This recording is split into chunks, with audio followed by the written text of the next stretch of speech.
And good Saturday morning, everybody. Thank you so much for joining us once again. As you can see, I'm here down in the basement once again, and it is cold.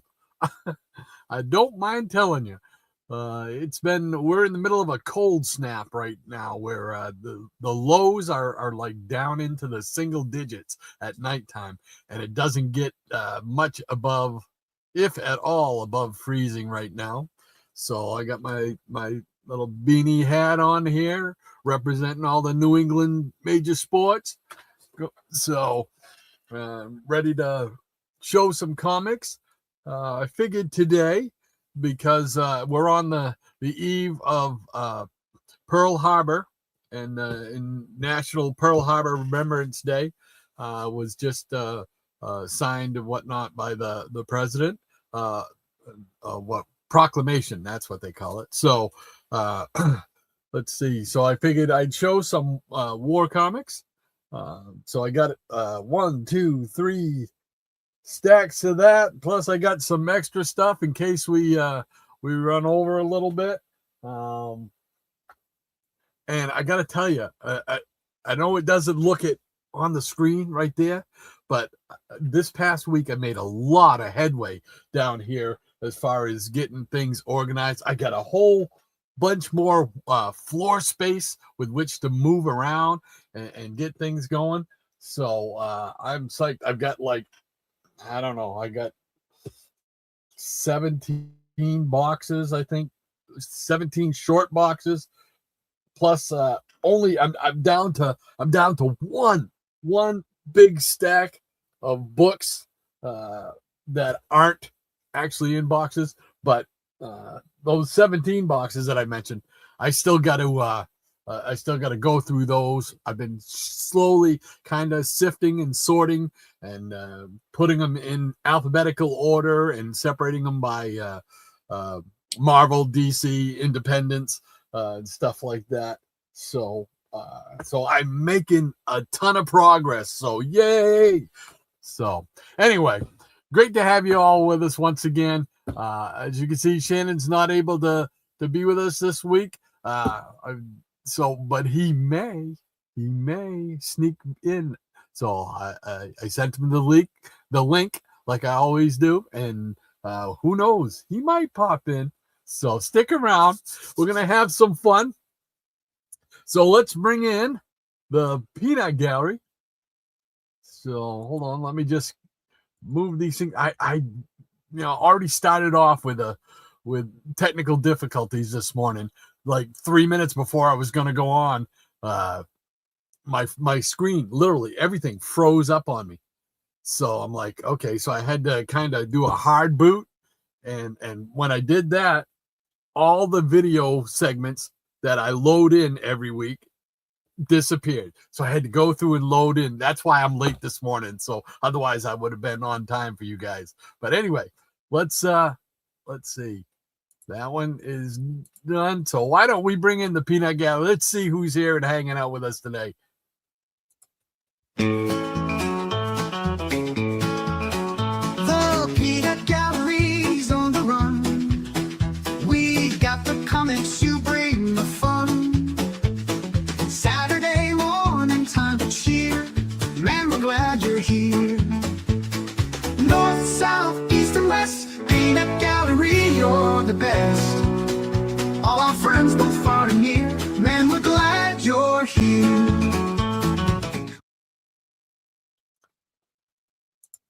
Cool beans. Thank you so much, Peanut Gallery, for showing up again on another Saturday morning, albeit cold. Oh, we got our first taste of snow this week again. We got like 8 inches up here. That's about 8 inches more than I care to have on my front lawn. Not a lot of fun. Anyway, let's see what's going on. Well, I see. Let's hold on. We got to do this upright. Here we go. All the way from a sunny South Texas town comes the man who makes the magic sound, writing songs for the young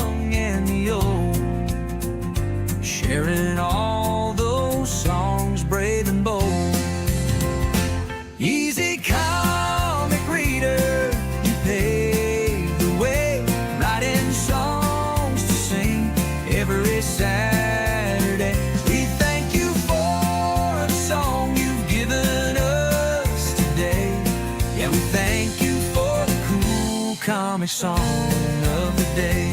Thank you, Easy, for your cool comic song of the day. Thanks, Easy. That's right. Thanks, Easy, for your comic song of the day. It's another one that I'm familiar with, so hopefully I won't screw it up too bad. But hide your animals' ears, block them, because it'll I'm sure drive them crazy if they hear me singing. All right, let's see what he says. He says, "Good morning, everyone. Taking it back to some old time country. Donna Fargo and her 1972 hit, Funny Face." Yeah. All right. me. All right, here we go. Funny books, I love you. Funny books, I need you. My whole world's wrapped up in you.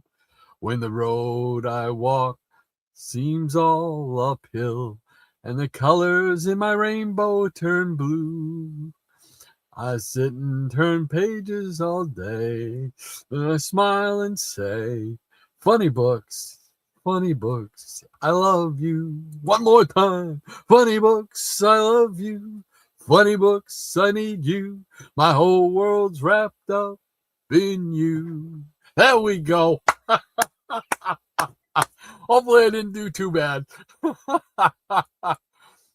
Thank you guys for putting up with me every time I have to sing solo, because Shannon's the musical one. I don't have a musical bone in my body. So thank you so much, Easy, as always, for your comic music stylings. Thank you again. Another one for the album.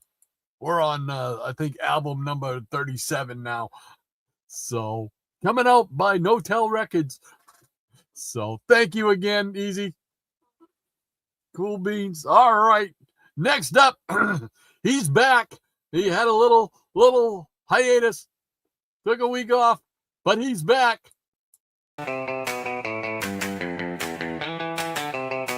Anthony Perdue is here again. Hooray! With another great story ready to begin. Oh yeah! It'll take us back to when he was a kid and how comics were involved in things he did. So Anthony, please share another memory. We love to hear your tales of long ago and live our childhoods over through your story with comic books from the past that we all know. We love them.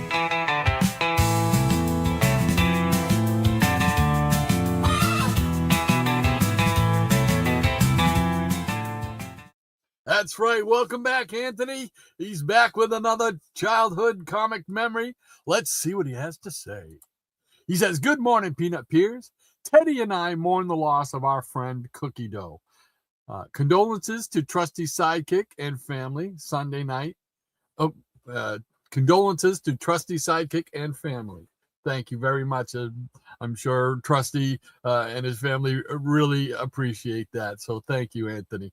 He says, "Sunday night in the backyard, under moonlight with a star-filled night sky, Teddy and I listened to a few episodes of Superman, the radio show." Oh, cool. Very cool. He says, "As I stared at the star-filled sky, I traveled back to 1972, where I first discovered the radio show when my mom bought me an 8-track tape that featured the first episode of the series." Oh, wow. All right. He says, "I had many enjoyable listens with that 8-track tape. Later, I would get cassette tapes of the series. Bud Collyer and Joan Alexander, who played Clark Kent and Lois Lane on the radio show." Yeah, I actually have some that on CD. So with the ones where he teams up with Batman. Anthony also says, later reunited when, let's see, yeah. Bud Collyer and Joan Alexander, who played Clark Kent and Lois Lane on the radio show, later reunited when they became the voice actors for the 1966 Superman cartoon series, the one from Filmation. As I listened to the episodes, I could imagine how it must have been in real time enjoying those adventures of the hero among heroes, especially for kids in remote parts of the world who probably looked up in the sky hoping to see the red, white, and blue costume flying by. Teddy says hi to all his friends and hi to Teddy. Give him some treats and hugs for us. So he says, thank you so much. So thank you, Anthony. Great to have you back. We missed you last week, so always great to have another story from you. Cool beans. Thank you so much. All right, next up, let's see here. I think we know. So hold on. I had to redo the thing. Where is it? Hold on. Hold on just a second. More technical difficulties. How did I miss that? Okay. All right. Hold on. Don't start without me. Okay. Here we go. Maybe not.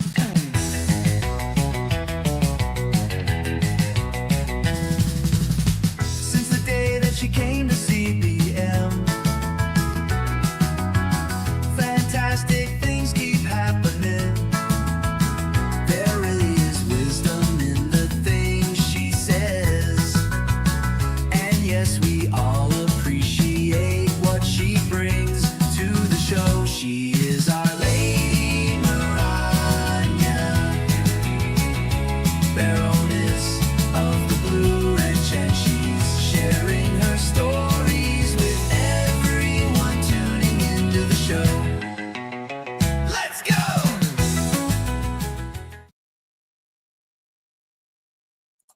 That's right. It's Lady Miranya here once again to keep us in line and keep the show rolling. And let's see what she has to say. She says, wonderful adaptation song, as always, ECR. I listened to the original to get the tune, and your words fit perfectly. Absolutely. I wholeheartedly agree. Wonderful job. And Miranya also says, Anthony, I remember hearing about the radio serial for Superman in a book about his shows and movies. Radio introduced Kryptonite to give Collier a 2-week vacation since he had the lion's share on it. Oh, I did not know that. Cool beans. All right. And she also says, hope you and Teddy are having a great day, as do we all. Like I said, give him some treats. And Miranya now says, good morning, everyone, and welcome to another edition of Lady M's Comic Book Memories. Today's episode, Saturday morning, Big 3 Network superhero cartoons. Oh, one of my favorite topics right there. All right, she says, back in the days of 3 major television networks, I remember starting off my Saturday morning superhero cartoon watching with the Super Friends on ABC. The theme song was catchy and memorable, and my favorite characters were Robin, Wonder Dog, and Gleek. The design of the Legion of Doom's headquarters in the swamp was pretty cool. Yeah, it had almost like a skull looking to it. Yeah. Sadly, for years, I believed that Aquaman was only good for summoning fish due to the way the character was portrayed on Super Friends, along with the earlier Aquaman cartoon. Yes, he did not get his proper due. She says, I sometimes flipped to CBS out of curiosity to see what aired there.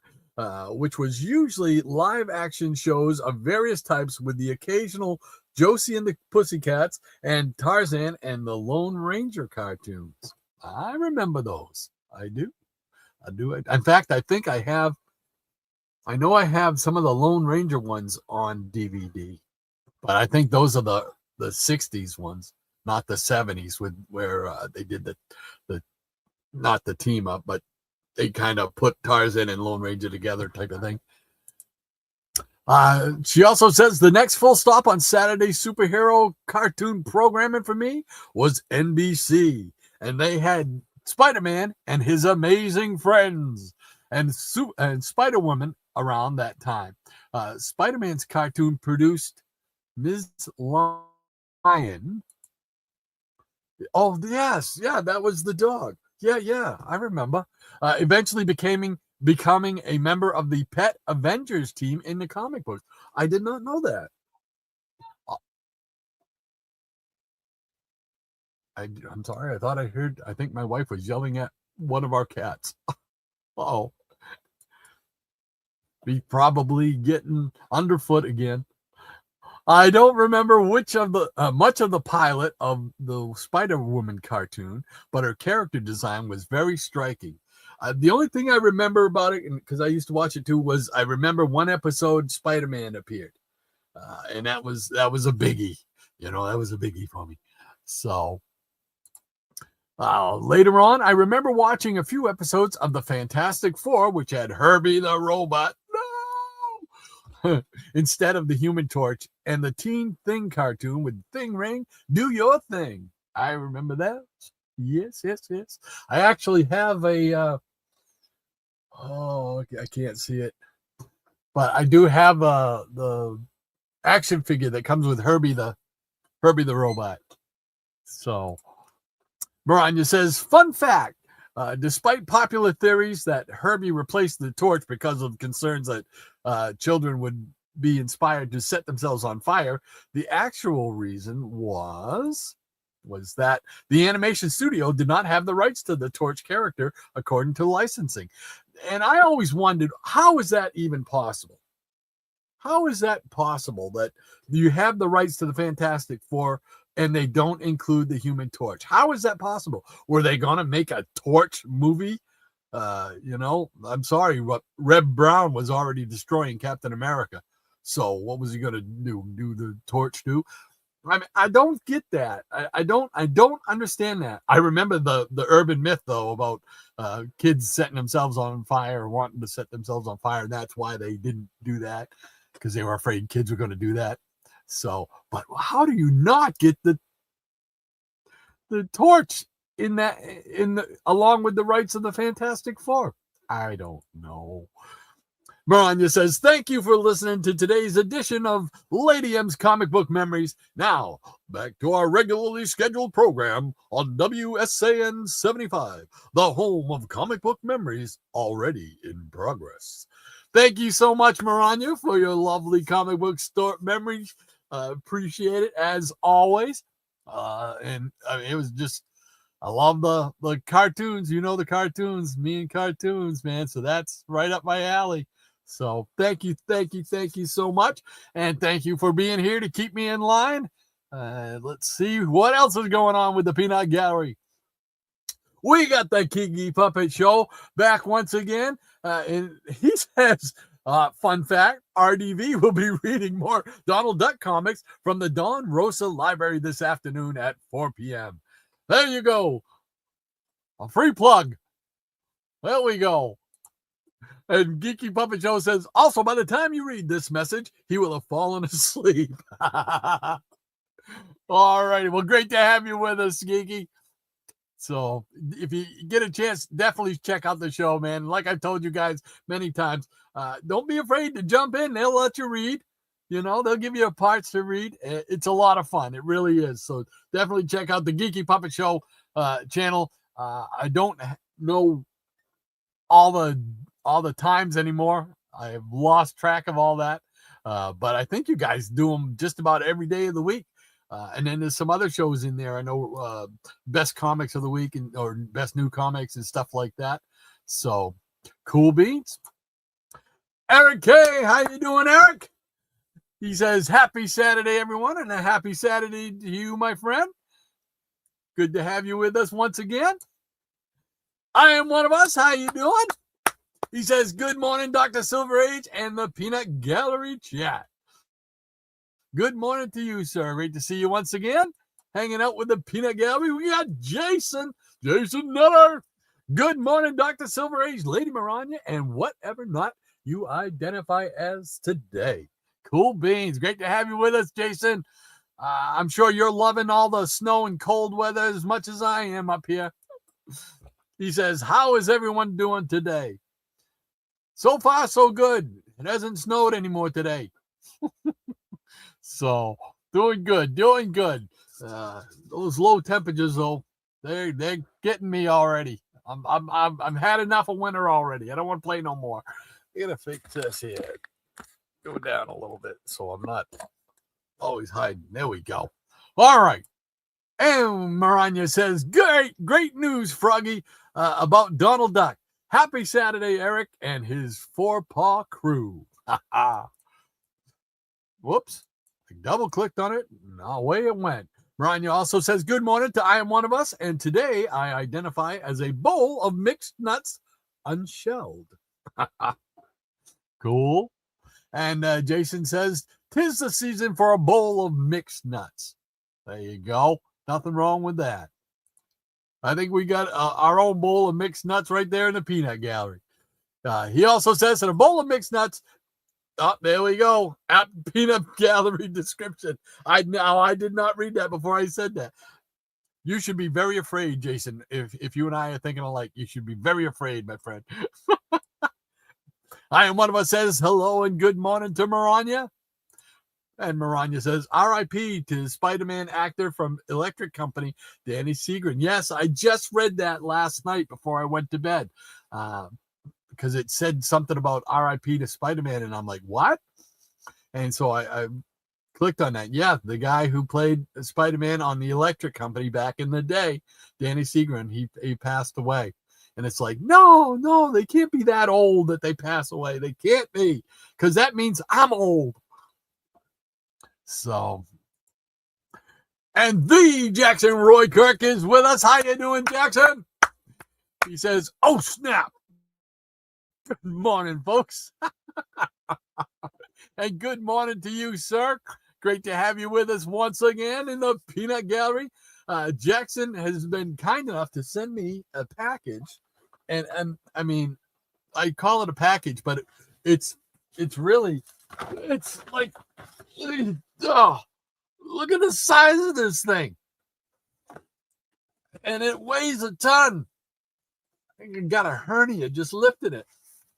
So hopefully either this afternoon or tomorrow afternoon, depending on which day I'm going to have the most time, because I want to dedicate the proper amount of time to do a AOK video for this.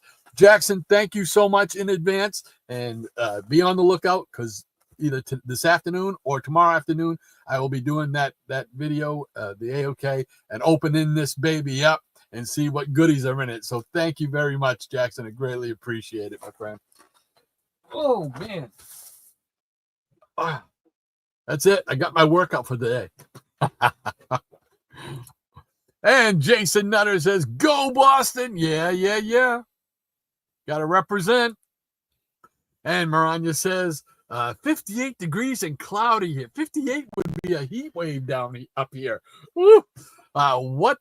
What the hell is wrong with this weather? I don't know. I read in the old Farmer's Almanac that we were supposed to have a cold winter. Not supposed to be too heavy on the snow, at least up in this region, which I'm hoping they're right, because I can deal with the cold better than I can deal with the snow.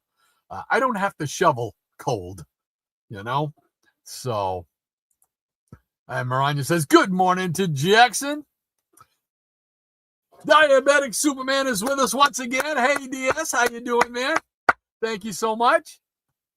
Cool beans. Great to see you once again in the Peanut Gallery. And Maranya says, good morning to DS and Shadow. Cool beans. Hey, Captain Strangelife. How you doing, Hans? Oh, man. Great to have one of the legends, the community legends. Yes, sir. He says, 'tis the season to be jolly. and for CBM. You are too kind, sir. Thank you so much for hanging out with us. Oh, great to see you in the peanut gallery, man. Always great to have Hans there. Cool beans. All right, Maranya says, indeed it is, Hans. Good to see you. Absolutely. Absolutely. Jason says, there's the first cool beans of the day. Yeah, I've probably already run off about 15 of them, right? So should keep a tally up there and over here somewhere. Cool beans tally. And see what the over-under is each week. Maranya says, cool beans are what people in England can't call jelly babies and what Reagan kept in a jar on his desk, namely jelly beans. I did not know that. Is that really what cool beans stand for? All I know is my wife got me saying it because she always says it. So I picked it up from her. Missing Mars, Double M. How you doing, man? He says, happy Saturday, everyone, from chilly, snowy, upstate New York. I feel your pain. I feel your pain, Double M. Believe me, I feel your pain.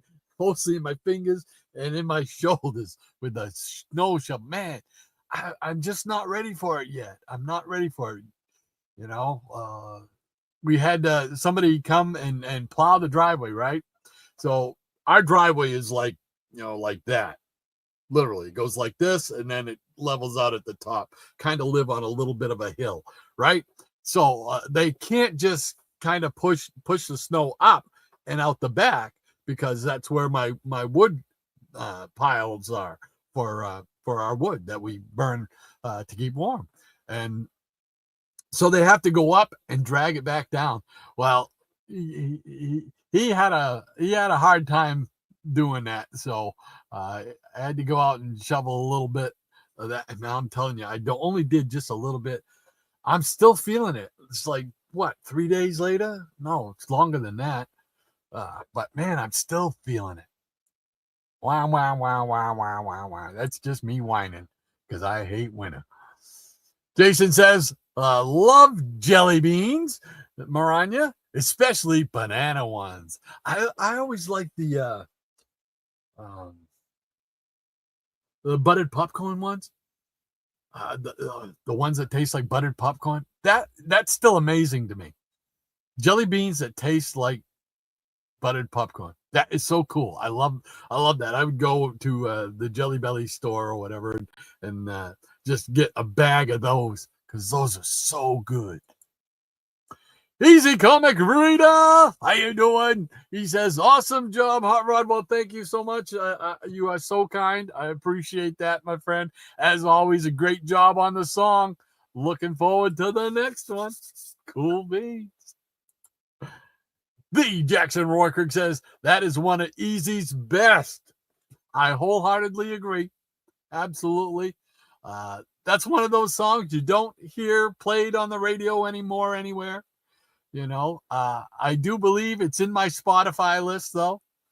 I have a major country list. I think when it says, how many songs, I think it lists how many songs, the number of songs. It just says you got like a week's worth. Don't worry about it.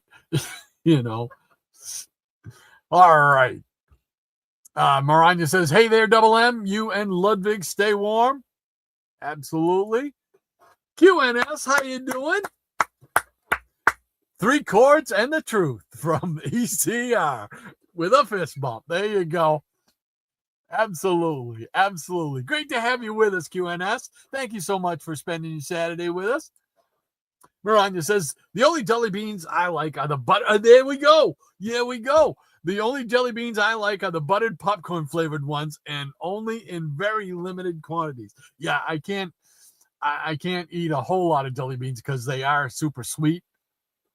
And although I do like my sweets, there's certain things that I can't eat a lot of, even if I wanted to, because they're just too, I call it sicky sweet, and make you sick, like frosting. Cake on like birthday cakes and stuff. I can't do frosted, man. It's just always so sicky sweet. Even the buttercream one, which is much smoother, I still I can't eat a lot of them. And I don't eat a whole lot of the hard candy anymore. I do like Reese's peanut butter, anything Reese's peanut butter. Anything they put out is okay by me, But I can't eat a lot of it. Number one, health reasons. Number two, it just if I had like one peanut butter cup every maybe once a week or twice a week, I'm good with that. So, but yeah, the popcorn flavored jelly beans, I'm with you, Maranya. Those are awesome. Maranya says, indeed, QNS, good to see you. Yes. He says, good morning to you also, Lady M. And Maranya says, fun fact, the reason why banana flavoring doesn't taste like real bananas is that the flavoring is based on a nearly extinct variety of bananas. Bananas went extinct. No.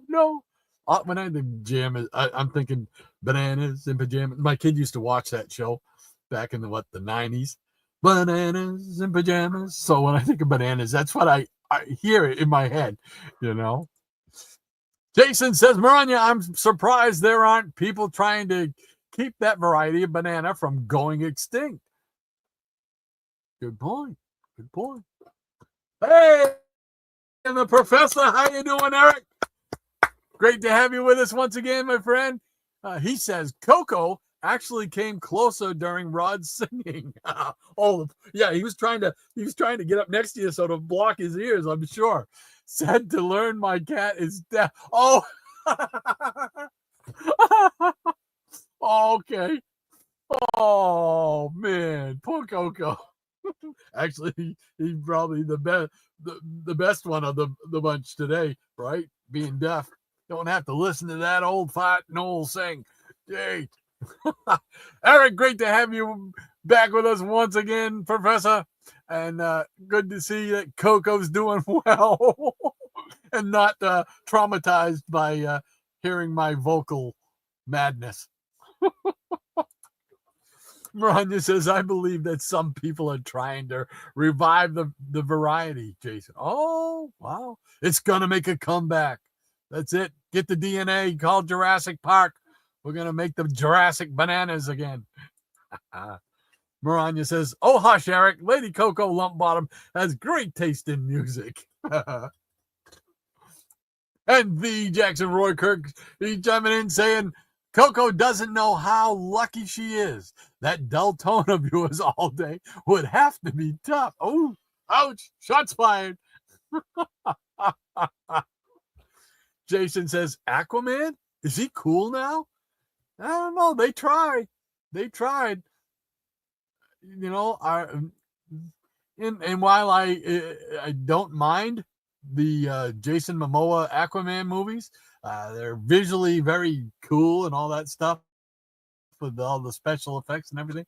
It's still not the Aquaman movie I'm looking for. I don't want Aquaman to be like a comedian. I just want him to be respected.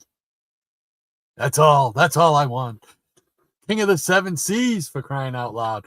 He has to govern 75% of this planet. He has to watch over, like he said in Kingdom Come. The Jackson Roykirk says he's still all wet. There you go. That kind of sums it up, right? That kind of sums it up right there. Maranya says, yes, he is in some. He is in some of the recent comic book runs, Jason. There we go. Man, couldn't talk. Jason says, the things plant specialists can come up with, Maranya, is amazing. Have you tried the cotton candy grapes? I'd never even heard of that. Cotton candy grapes? They literally taste like cotton candy.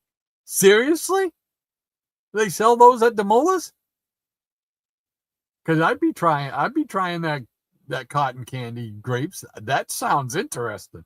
I'm not a big grape eater, but if it tastes like cotton candy, hey, why not give it a try? And Maranya says, I haven't tried those yet, but I might if the budget allows. I hear you. And Jason says, Jackson drowning us in Aquaman jokes. I see what you did there, Jason. Mariah says, we don't need any more waves of those jokes. Uh-oh, everybody's piling on.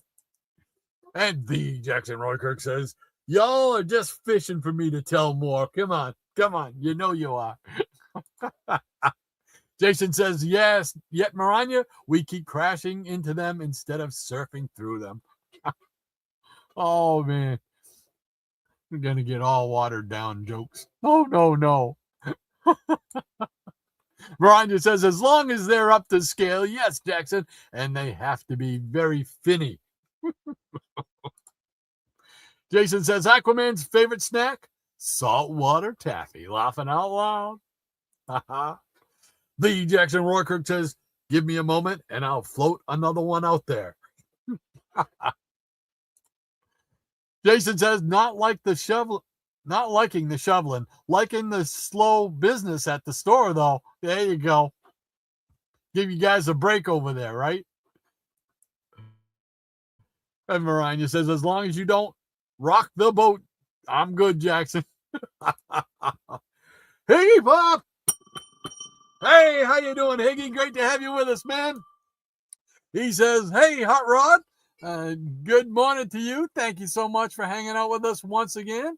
Finally got to catch up on a couple of Higgy's latest videos. Always entertaining. If you get a chance, definitely check out his channel. I tell you, he's the hottest working man in YouTube. Yes, sir. He says, hello, my fellow peanuts.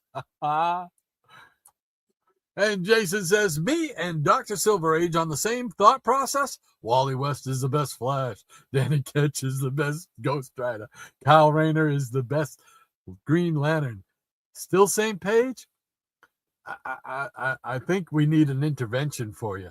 I think you've just gone off the deep end, my friend. That's it. We need a comic intervention. Brian says, Higgy Pop! I hope you, Hawk Woman and Hawk Dog, are doing well. Are you back from Texas yet? He was down in Texas visiting yesterday. And don't forget to let me know what about the Captain Storm stuff. Let me know. Let me know, my friend. And Jason says, announcer voice. Higgy Pop is in the house. We repeat, Higgy Pop is in the house. Yes, he is. Yes, he is. And Higgy Pop says, wow, that's a package in the mail. Package in the mail. Package in the mail. Yes, sir. Jackson is the man. Yeah, I mean, seriously, I'm not joking. That thing is heavy. That is like major league heavy. Holy cow. You probably the poor mailman had to, he got a hernia lifting that thing. So I am super stoked to open it up, though. I want to see what's in it. It's like, So stay tuned, because it's either happening this afternoon or tomorrow afternoon, and I'll be putting in some kind of a notification, a 30-minute lead time to let folks know. I don't know. I've got a feeling it's probably going to be tomorrow afternoon. Depends on what I can get done this afternoon around here, bringing in wood and getting the wood stove going and everything like that. So, because it is cold down here, my hands are like ice. So, but definitely hang around, because I'll be showing that, like I said, later on this afternoon or possibly tomorrow afternoon. So, cool beans. Maranya says 0 for 3 for me on that, Jason. You know my preferences for the first two, and I'm tied on Hal Jordan and John Stewart as best Green Lantern. You all know where I stand. The Jackson Roykirk says, laugh. Don't tell Rod. I filled it with concrete. Yeah, well, I believe it, man. Because that is heavy. I ain't fooling. That is some serious package weight right there. Holy mackerel. But I'm looking forward to it. And thank you again, Jackson, in advance. I appreciate that. Higgy Pop says, Lady Maranya, comic books at her feet. All is well with the Hawk family, he says. Thank you so much. That's good to hear. Cool beans. Traveling through Texas. You might be home by now. I don't know. Miranda says, my lips are sealed. If I get a package like that in the mail, Jackson, there you go. Sending out some love to Jackson.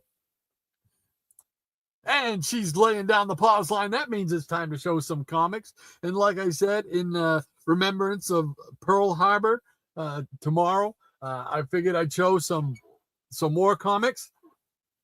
So we'll start off with just a bunch of oddball stuff here and there, just some random stuff that I've come across in my sorting here. So I said, well, we'll save those out. So thank you very much for the line, Maranya. And here we go. We're going to start off with Black Hawk, number 200.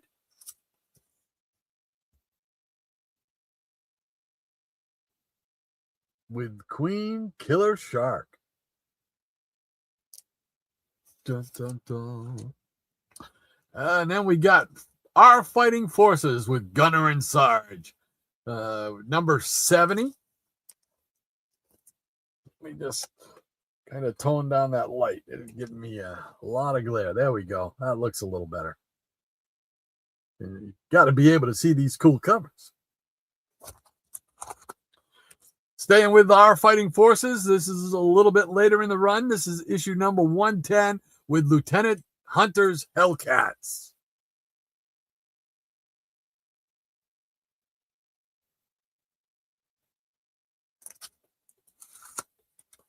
And Our Fighting Forces number 133, featuring the Losers with Captain Storm, Johnny Cloud, and Gunner and Sarge.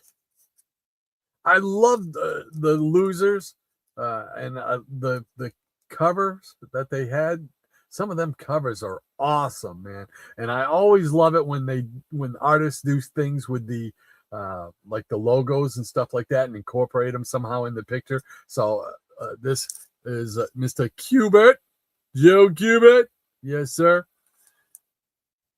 And he did a lot of that, and it's just cool, just a great cover. And now we're switching over to Our Army at War with Sergeant Rock's Easy Company. Generals Don't Die.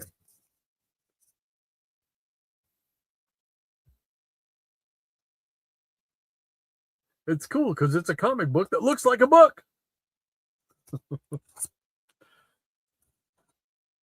And here we go. We got 80-page giant number 7 featuring Sergeant Rock's Prize Battle Tales. It is a square-bound 80-page giant, and you know how I love those. Love it so much, you gotta have it again. Dun, dun, dun. What does this say? Yes. 80-page giant magazine, number 7. On sale. It was on the spinner rack or the magazine rack, September 10th, 1964. I was 2 years old, just a wee little toddler. Here we go with All American Men of War, number 97, with Johnny Cloud, the Navajo Ace.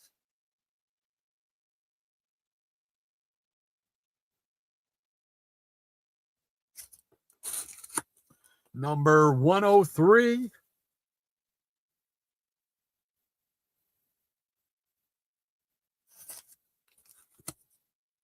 Number 105. This one here has seen better days. This is well loved, as we say. Here is 105.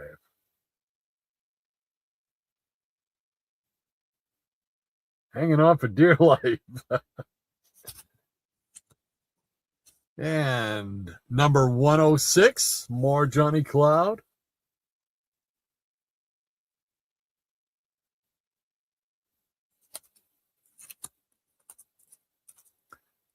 Here we go. A grim specter rides beside Johnny Cloud, the Navajo Ace, in Death Was the Co-Pilot. This is issue 110.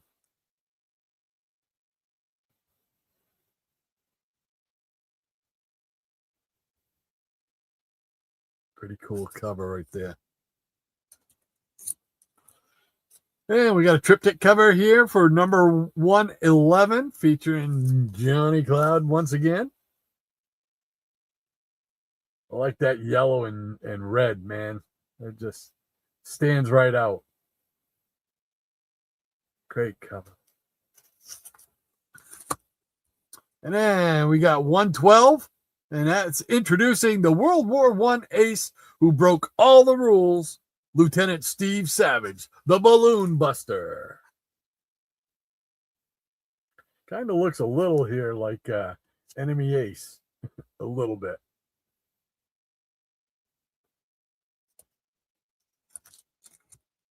And another one. And another one, and another one. Here is 113. Now he swapped it out for a cowboy hat. Yeehaw!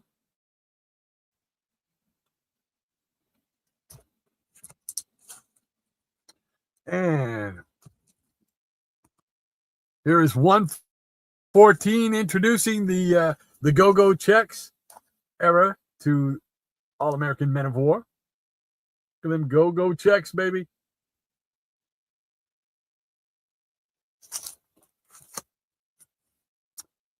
More checks here on number 115.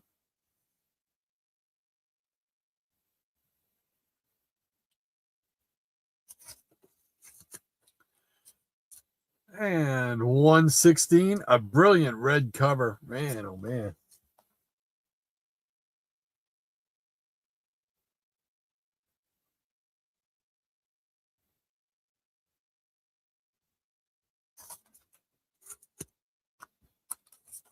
And number 117. Who is the artist on this one? Kind of, it looks like Qbert, but doesn't look like Qbert. But I think it is Qbert. I'm looking, I don't see his signature anywhere on there. So.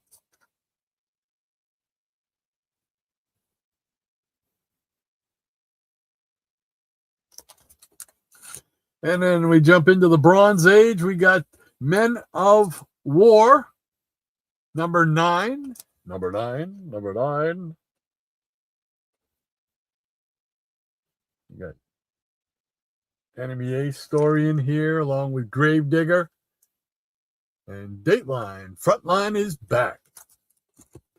And here is Men of War, number 10. Another Gravedigger story, along with a Enemy Ace story in there as well. Alrighty. There we go. There's the first batch, the first round completed. All right. Let's see. You got to decide what you want me to show next time the line comes up. I got GI Combat or I got Sea Devils. What do you want to see? What do you want to see? All right. Thank you once again, Maranya, for helping me find my way. So cool beans. All right. Jason says, oh, many apologies, Maranya. John is my least favorite Green Lantern.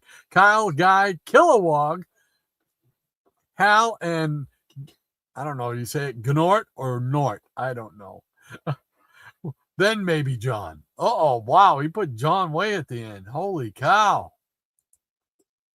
All righty.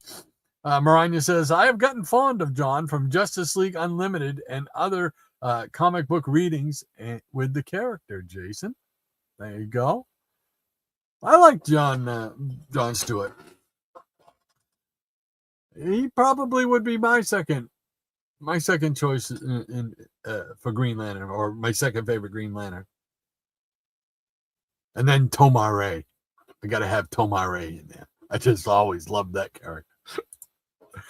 The Jackson Roykirk says the phrase cool beans originated as college slang in the 70s, likely influenced by earlier slang terms like some beans, beans, if I could talk, and potentially linked to the drug culture via Cheech and Chong movies.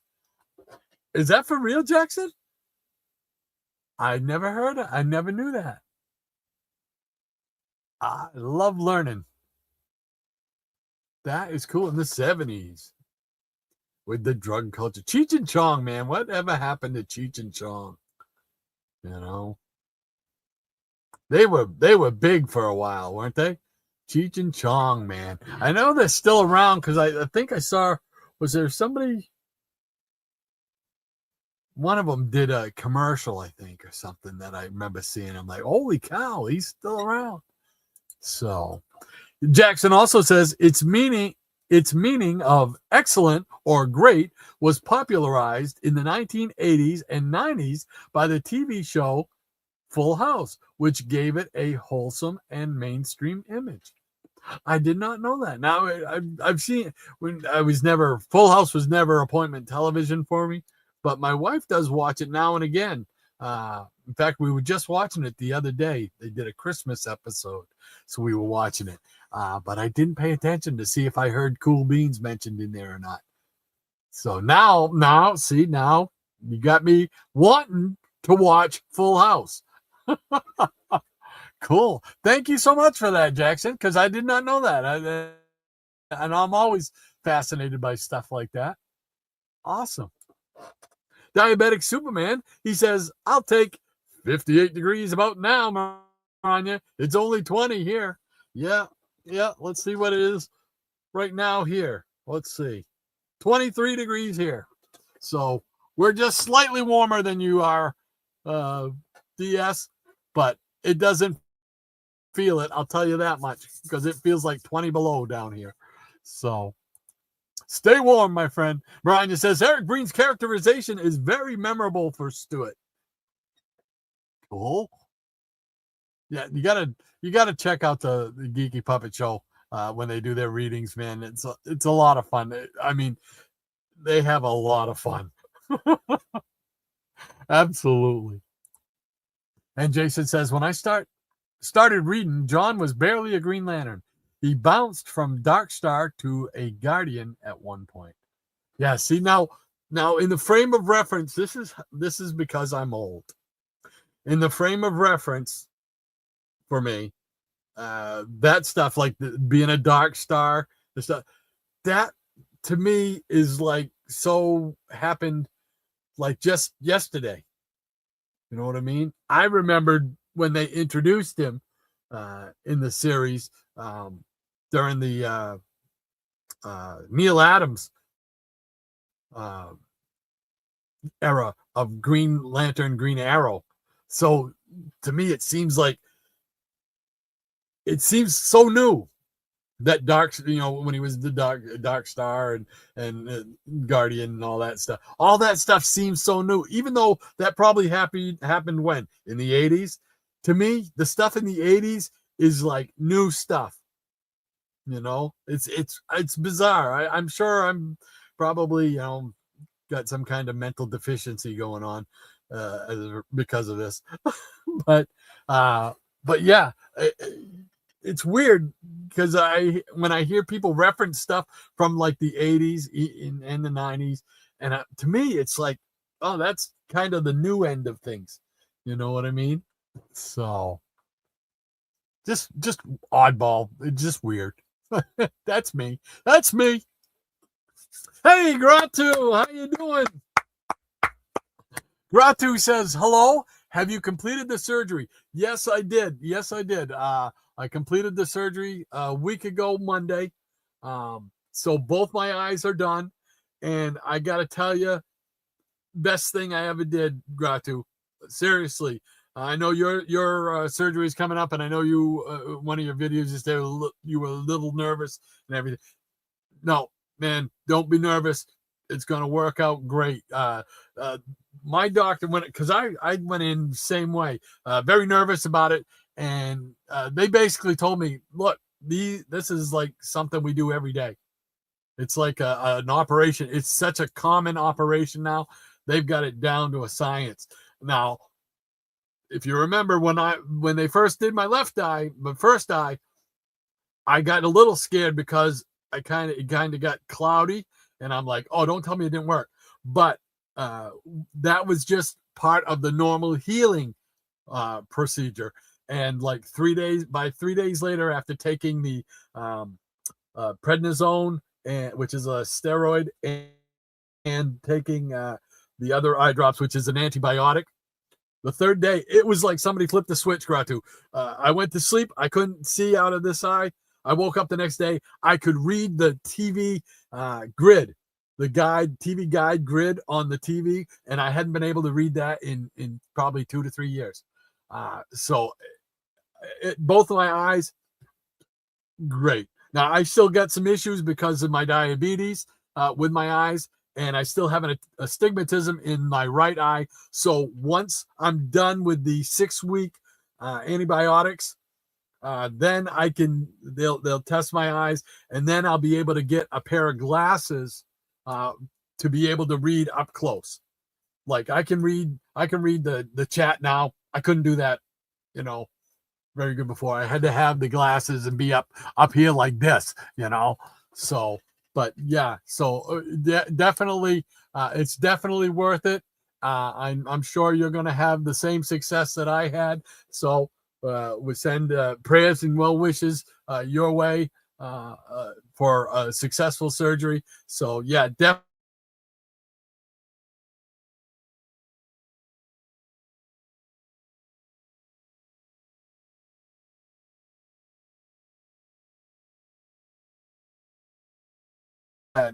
There we go. Okay, now we're back. So yes, so Gratu, sending good thoughts your way, my friend. Definitely worth doing, and I'm sure you'll have the same success, and you're gonna love it. I can't believe how much more I can see now.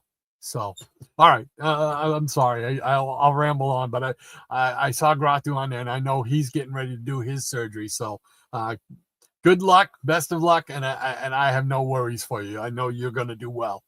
So, Higgy Pop says shoveling driveways was always my extra comic book money growing up. Ah, there you go. I did. My folks used to pay me to do that sometimes, just to shovel our driveway. So it's like, sure, I'll do that.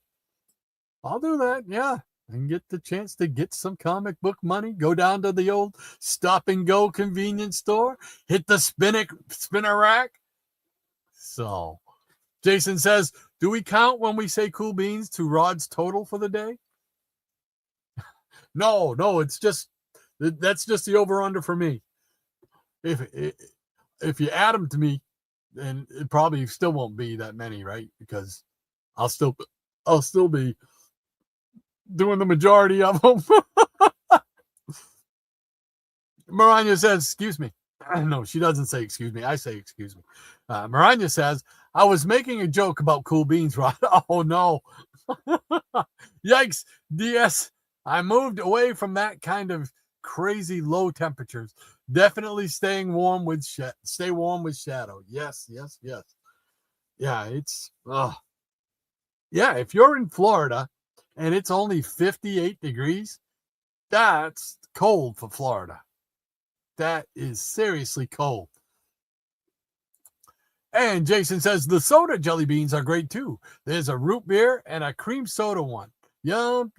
I've tried the root beer ones. I'm not a big fan of the root beer ones. The cream soda ones I did like. I got to admit, I did like the cream soda ones. Absolutely. I also like watermelon. I think that's the watermelon. No, cherry. It's the cherry ones. I like the cherry ones too. So, Diabetic Superman says, I saw an ad about 0 sugar Reese's peanut butter cups, Ron. Really? 0 sugar? Now, have you had any? Because I want to know what they taste like. Because my experience with sugar-free candy has been, yeah, it's sugar-free, but they might as well put taste-free. Because it does not taste the same. If they could make sugar-free candy that tastes exactly like its sugar-full counterpart, I'm in. But so far, I have not found that to be the case. I want to know if you experienced the same thing, DS. Let me know.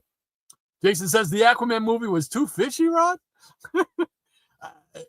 I did like seeing Black Manta, though. That was pretty cool. So, but yeah, I just want Aquaman get some respect. Get some respect, man. If you can talk to the fishies, learn their languages, I could be the greatest man on earth. Eric Breen, the professor, and he says, I missed your comment, Jackson and friend, and it's dulcet, not dull. Look at the big smile. He's got the big smile going.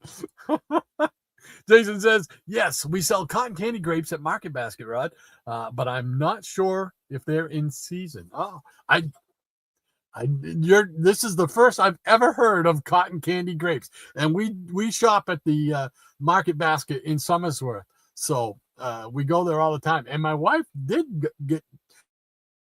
She's the one who thinks healthy for us, and we'll go and pick up fruit like oranges and grapes and apples and stuff like that. But she hasn't mentioned cotton candy grapes, so man, I'm curious. I want to know, when are they in season? I've got to know. The Jackson Roarkirk says, you say potato? Potato? I say potato. And Eric says, what's wrong with the lack of sound on that Higgy bell? That wouldn't even roust the guests at the Empty Arms Hotel. Was it dying? Did it die? Let's see.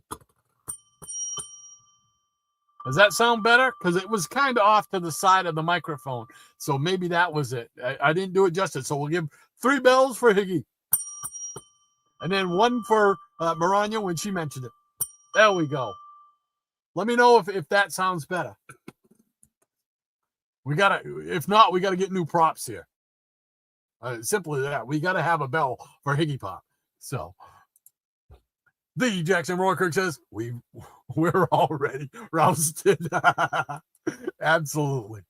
Jason says, Rod singing didn't roust everyone? Yeah, it sure rousted. I'm sure it rousted. It ran them off. That's what it did. Maranya says, it's very rousing and Coco approved, Jason. And the Jackson Roarkirk says, who is it that was born in 1952?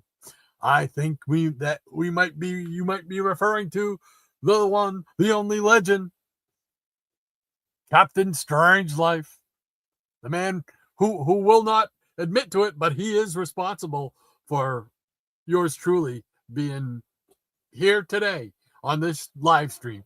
So Maranya says, Men of War number 105 looks like it was in a war. Yeah, well loved indeed. Yes, that one got a piece missing out of the corner. And oh, yeah, that one's looking for an upgrade. And Maranya also says, the name's on the tip of my tongue, Jackson. Hey, Andrew Triple P, how you doing? He says, greetings and salutation, Rodney the Remarkable, Marvelous Maranya, and the rest of the popular peanuts. Great to have you with us, Triple P. Cool beans. Hope everything's going well. Eric K says, GI Combat, please. Okay, he put in his request for the GI Combat. So far, you're in the lead, Eric. And Maranya says, greetings and salutations, Triple P. And Triple P says, Sea Devils gets my vote. Oh, no, we got tied for one apiece. Jason says, find your way. Have you tried Hare Krishna? Hare Krishna. Krishna. Hare Krishna, says Maranya. Hare Lama. Hare Yama. Hare Krishna. Classic Robin. Oh, I don't recognize it. I do not recognize that. I don't recognize it. Robin Williams, man, he's just one of those ones, again, one of those favorites that he passed away before his time, way before his time, man. He was so funny and so just off the top of his head with comedy stuff. And I don't know if you ever saw him, but I was always fascinated by who was it? Was it Coco the ape? Was that her name? The gorilla? And he he became friends with her, and I think it was on a special or something that I saw footage of him and this gorilla, and it was just amazing, just amazing. So Jason says, I believe Cheech and Chong are still touring together right now. Really? Oh my God. Well, God bless them, man. They're still around, making money, doing what they love to do. God bless them. That's awesome.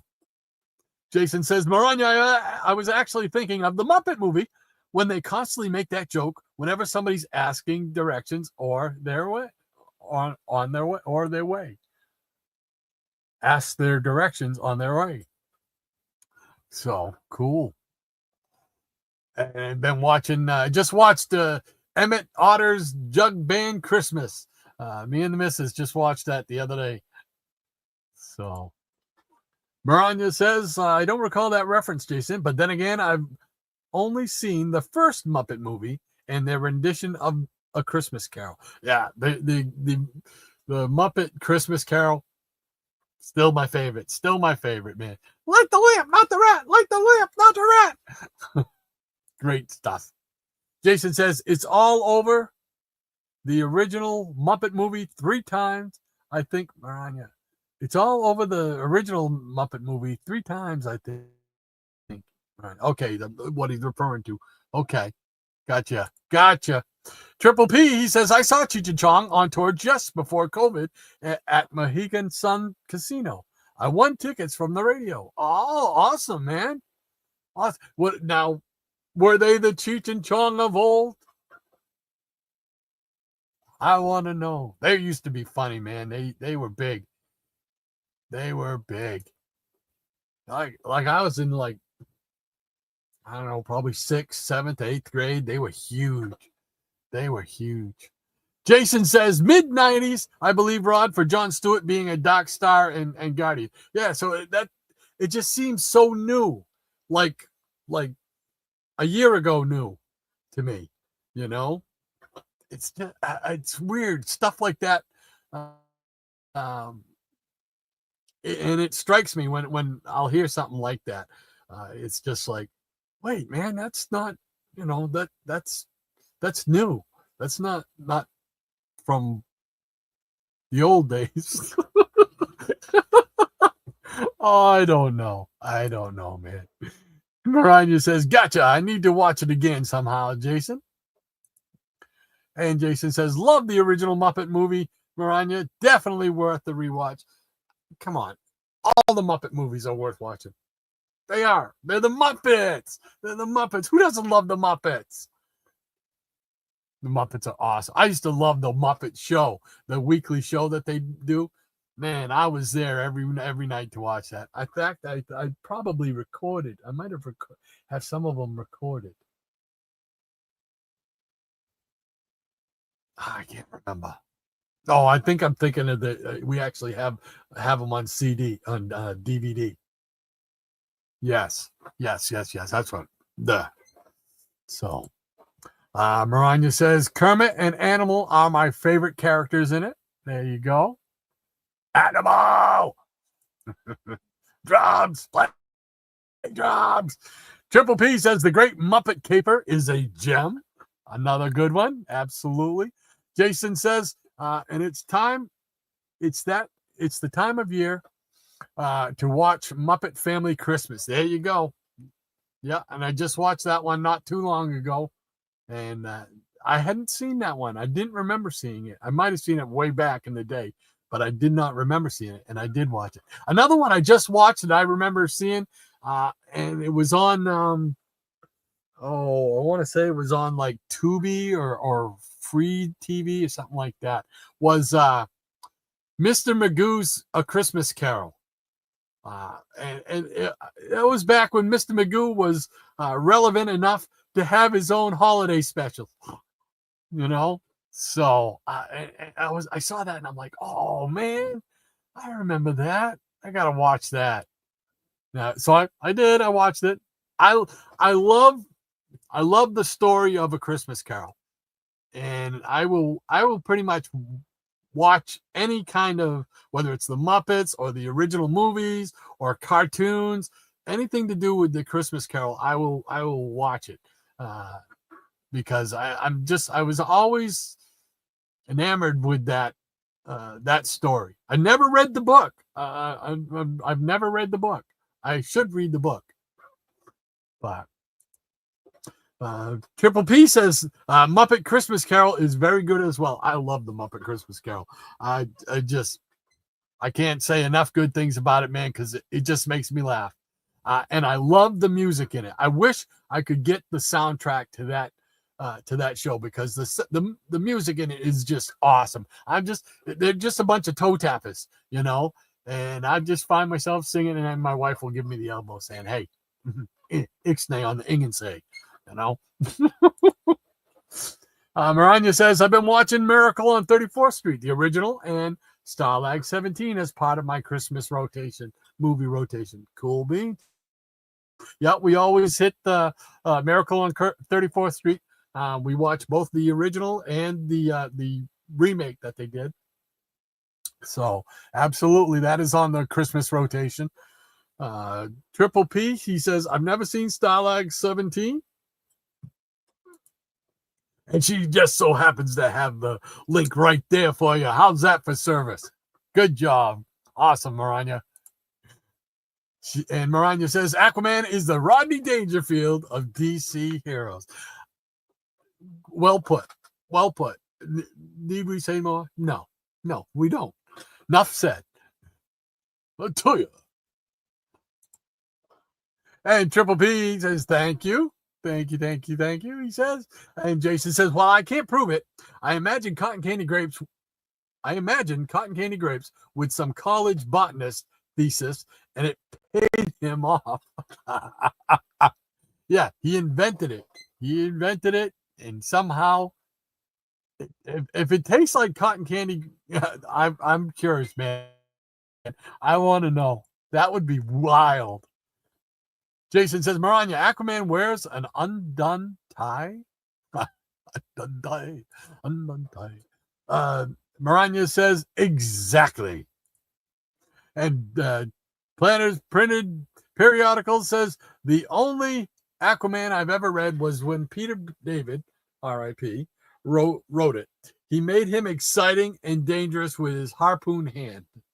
Oh, yes, the harpoon hand era.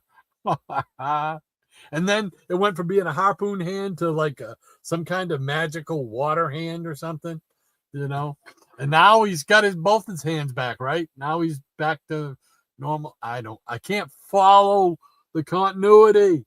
Ow, makes my hair hurt. Oh my gosh. And Miranda's putting down the pause line, so that means it's time for some more comics. We had one apiece, so I'll show some Sea Devils and some GI Combat. How's that? We'll do a little bit of both.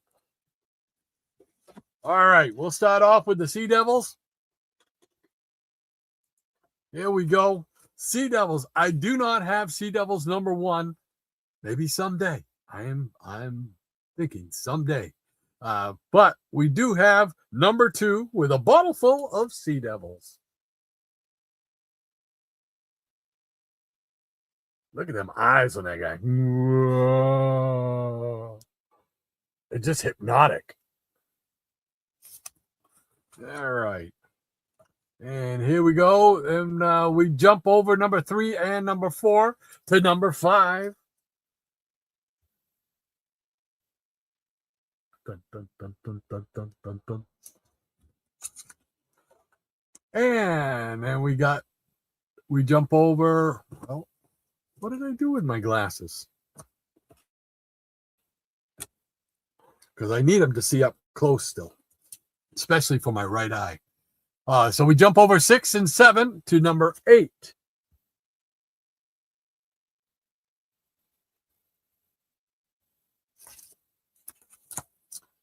And then we go to #9.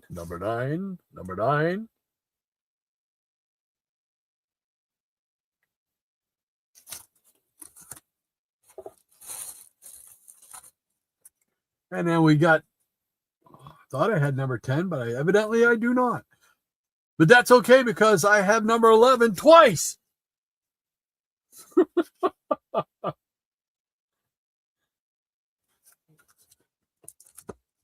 All right, then we jump to number 12. Well, we really don't jump it. We're just going to take a walk over to it.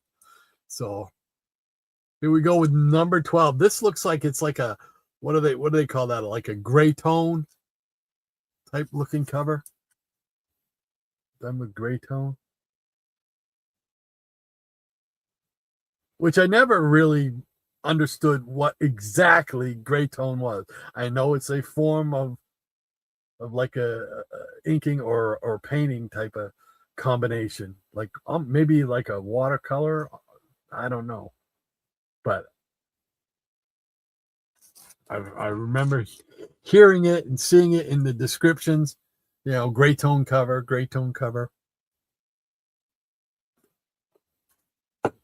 So, is it something they still use today? Is it a means that people can do today? I love this cover though. Here is number 13, and fireballs coming. I think this is also a gray tone type of, because it almost looks like a painting. But if you look real close, it, you know, like on the flag there, the mast, the sail. But I think that's like a gray tone as well. And we go with number 15. What was that? That's 13. So I don't have 14 either. Thought I had 14. Here's number 15, caught in an undersea spider web. I thought spiders didn't like water.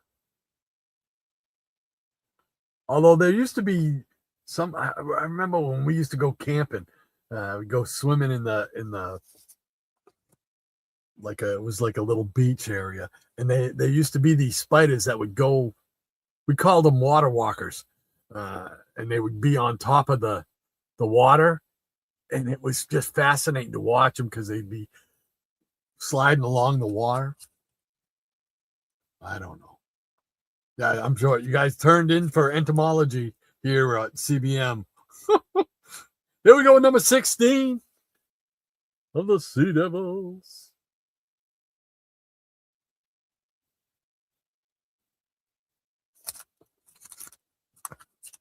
And number 17.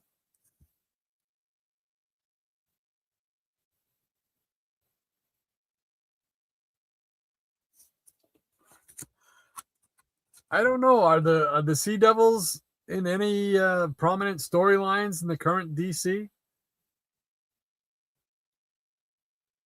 I can't remember the last time I saw anything done with the Sea Devils that wasn't like a big event type of thing where they made a cameo or something. Here is number 18.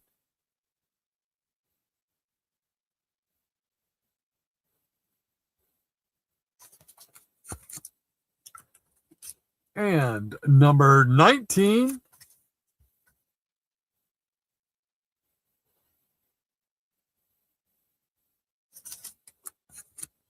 And number 20.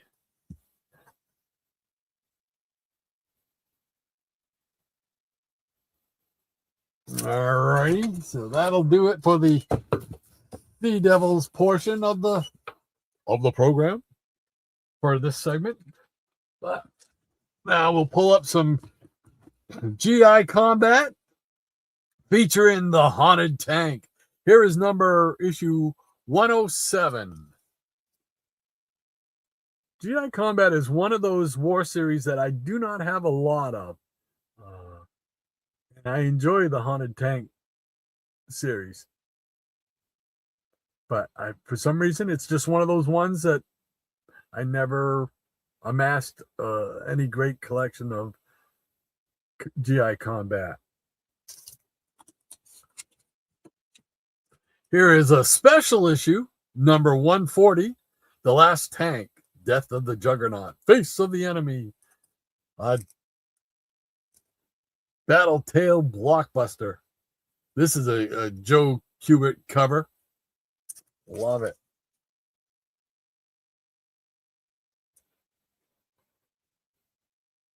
There we go.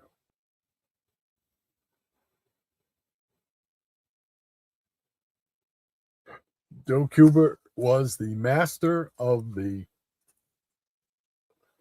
war covers and interiors, man, without a doubt. Here is issue 124. This one's got Johnny Cloud. Got a Johnny Cloud story in it. Got some go-go checks. Got a tank being blown up too. Boom. And this is, wow, this is a dark purple cover. And it is tough to see the black ink against. Okay, it looks like 123. 123, another go-go checks cover.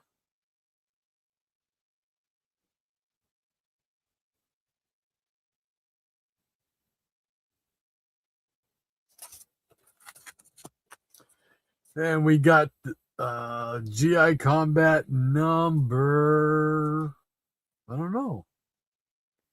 It says special issue, but I do not see a number on this. So maybe it's just a standalone special. The Big War Book. A lot of great stories. One of the dollar comics. Remember the old dollar comics? But I do not. What does it say here in the back? Oh, this is part of the DC Special Series, number 22. That's why. So this is actually part of the DC Special Series. And if I'm not mistaken, I think that's the series that has all kinds of oddball stuff in that series run, like digests and regular books and stuff like that. It's just all over the place. I think Shannon showed his collection of that before, and it's all over the place. Here we go with GI Combat number 145, 2 magazines in one, 64 big pages.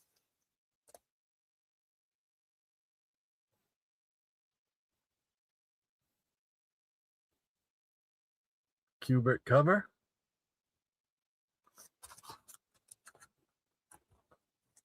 Here is 170, Bronze Age Beauty.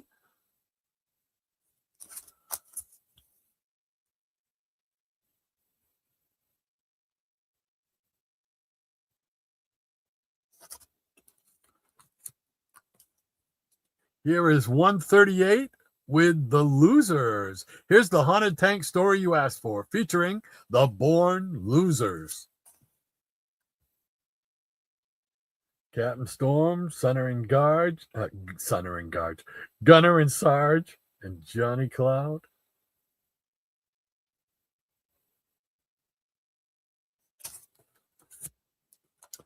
And this is another 123 because the other one actually had a detached cover. So this is just another copy of that, part of the Go-Go Checks collection.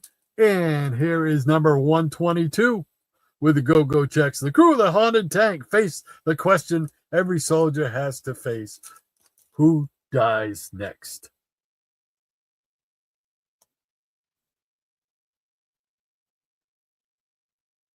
So there we go. We got some GI Combat and some Sea Devils. I got some more of each of those that we can show in the next round. So, and then if we get to it, I've got some Daredevil that I've had pulled out for I think 2 or 3 weeks and just haven't gotten to them yet. So we can do that too. And if you really want, I got some old TV guides I found here too. What is this? This is from what year? 1974, June 8th, 1974. Oh, yes. Look at that. Listed in the New Hampshire edition. Inch High Private Eye, Sabrina, Hair Bear Bunch, Lidsville, Adam's Family, Yogi's Gang, Emergency +4. Super Friends. There you go, Maranya. Super Friends. Inch High Private Eye. Sigmund the Sea Monster. My Favorite Martians. Lassie's Rescue Rangers. The roller game of the week. Roller Derby. Did any of you guys ever watch roller derby? Man, roller derby was a very close second to pro wrestling for me. It was like pro wrestling on wheels. Genie, Pink Panther, Goober, Speed Buggy, Star Trek, The Brady Kids, Josie and the Pussycats, Butch Cassidy, Mission Magic. Great stuff. Saturday afternoons. Wrestling, Soul Train, American Bandstand. Great. I don't know about you. I just love old TV guides because it's like a snapshot of my life at the time. Because I can see, look at Saturday mornings, see the cartoon lineup, and I can know what I was doing, what I was thinking, what was important to me at that time in my life. So, all right. Let's see. There's the line. Thank you once again, Maranya, keeping me in line. Let's see. Hey, we got Lead Paint. How you doing, Greg? Great to have you with us, man. Thanks for jumping in the Peanut Gallery. Great to see you. He says, hey, y'all. He's giving a big wave and waving right back to you. And Psychotronic Squirt Gun Aaron, how you doing, Aaron? Great to have you with here as well. He says, hi, Rod and Peanut friends, and hi to you, sir. Hope your Saturday's going well. And Maranya says, hey there to Lead Paint. Jason says, Peter David made every character he wrote better. I liked what he did with the Hulk. There was some parts I didn't care for, but for the most part, overall, I liked what he did with the Hulk. Triple P says, agreed, Jason. Maranya says, agreed, Jason. Hello to Aaron and lovely Rakina. Rakina. Yeah. Try to say it right. Okay. Diabetic Superman says, I haven't seen them at our stores yet, Rod. Of course, my sisters don't allow me out in public much. Oh, yeah, they don't like my kids don't like to be seen out in public with me either. No, I don't know. Scotty's E70. Hey man, how you doing? Great to have you with us once again. He says, Harry, what? Oh, that must be way back with the Hare Krishna thing. Harry Bears. Scotty says Maranya. And Aaron says, Rakina is spoiled, Maranya. She knows she won't get yelled at if she wakes me up. No, how can you yell at the poor little guys? Little fur balls. Come on. We love them. Jason says, everybody's favorite Peter David run. Mine was his second X Factor run. I see again, that to me is like new wave, new age type of things. I'm just an old fart. I'm just an old fart. Maranya says, that's an adorable alarm clock though, Aaron. Yes, it is. Yes, it is. George does the same thing. George, when he feels it's time to get up or he might be hungry, he'll climb up when I'm in bed. He'll actually try to paw the covers down and then he'll like tap me on the nose like, hey, come on there, you old geezer, get up, feed me. So Jason says, love Emmett Otter. Barbecue lifts my spirits. I swear it never fails. Yes, that was a very cute little show. We both enjoyed it. We watched that. Absolutely good. Triple P says, for me, it's his Captain Marvel run. There we go. And Maranya says, the classic Cheech and Chong routines I recall was Earache My Eye, Dave's Not Here, and the classic drive-in theater. I remember Earache My Eye. I don't remember the other ones, but I do remember Earache My Eye. Jason says, Triple P, you got me debating. That Captain Marvel run is phenomenal too. There you go. You got him second guessing his choice now, Triple P. And Maranya says, I've heard that David's run on the Hulk was incredible also. No pun intended. Yes, like I said, for the most part, I enjoyed what he did for it. There were a couple little things that I remember that, okay. But overall, it was very well written. Triple P, he says, I love the River Bottom Nightmare band. I just love the Muppets. What can I say? I just love the Muppets. They're all great. Jason says, I own the original Muppet Show on DVD too, Rod. Yeah. Oh, yeah. We had to get that. Had to have that. Scotty says, in my area, there was a barbecue place that had Miss Piggy sing their jingle. I thought it was cute until I realized she was selling out her people. Eat Mr. Barbecue. It's good for you. Oh, no. She did. She sold them down the river. Miranda says, that's one thing I miss about not having Disney Plus, watching the Muppet Show there. I know it's so difficult. I'm going to go on a small rant.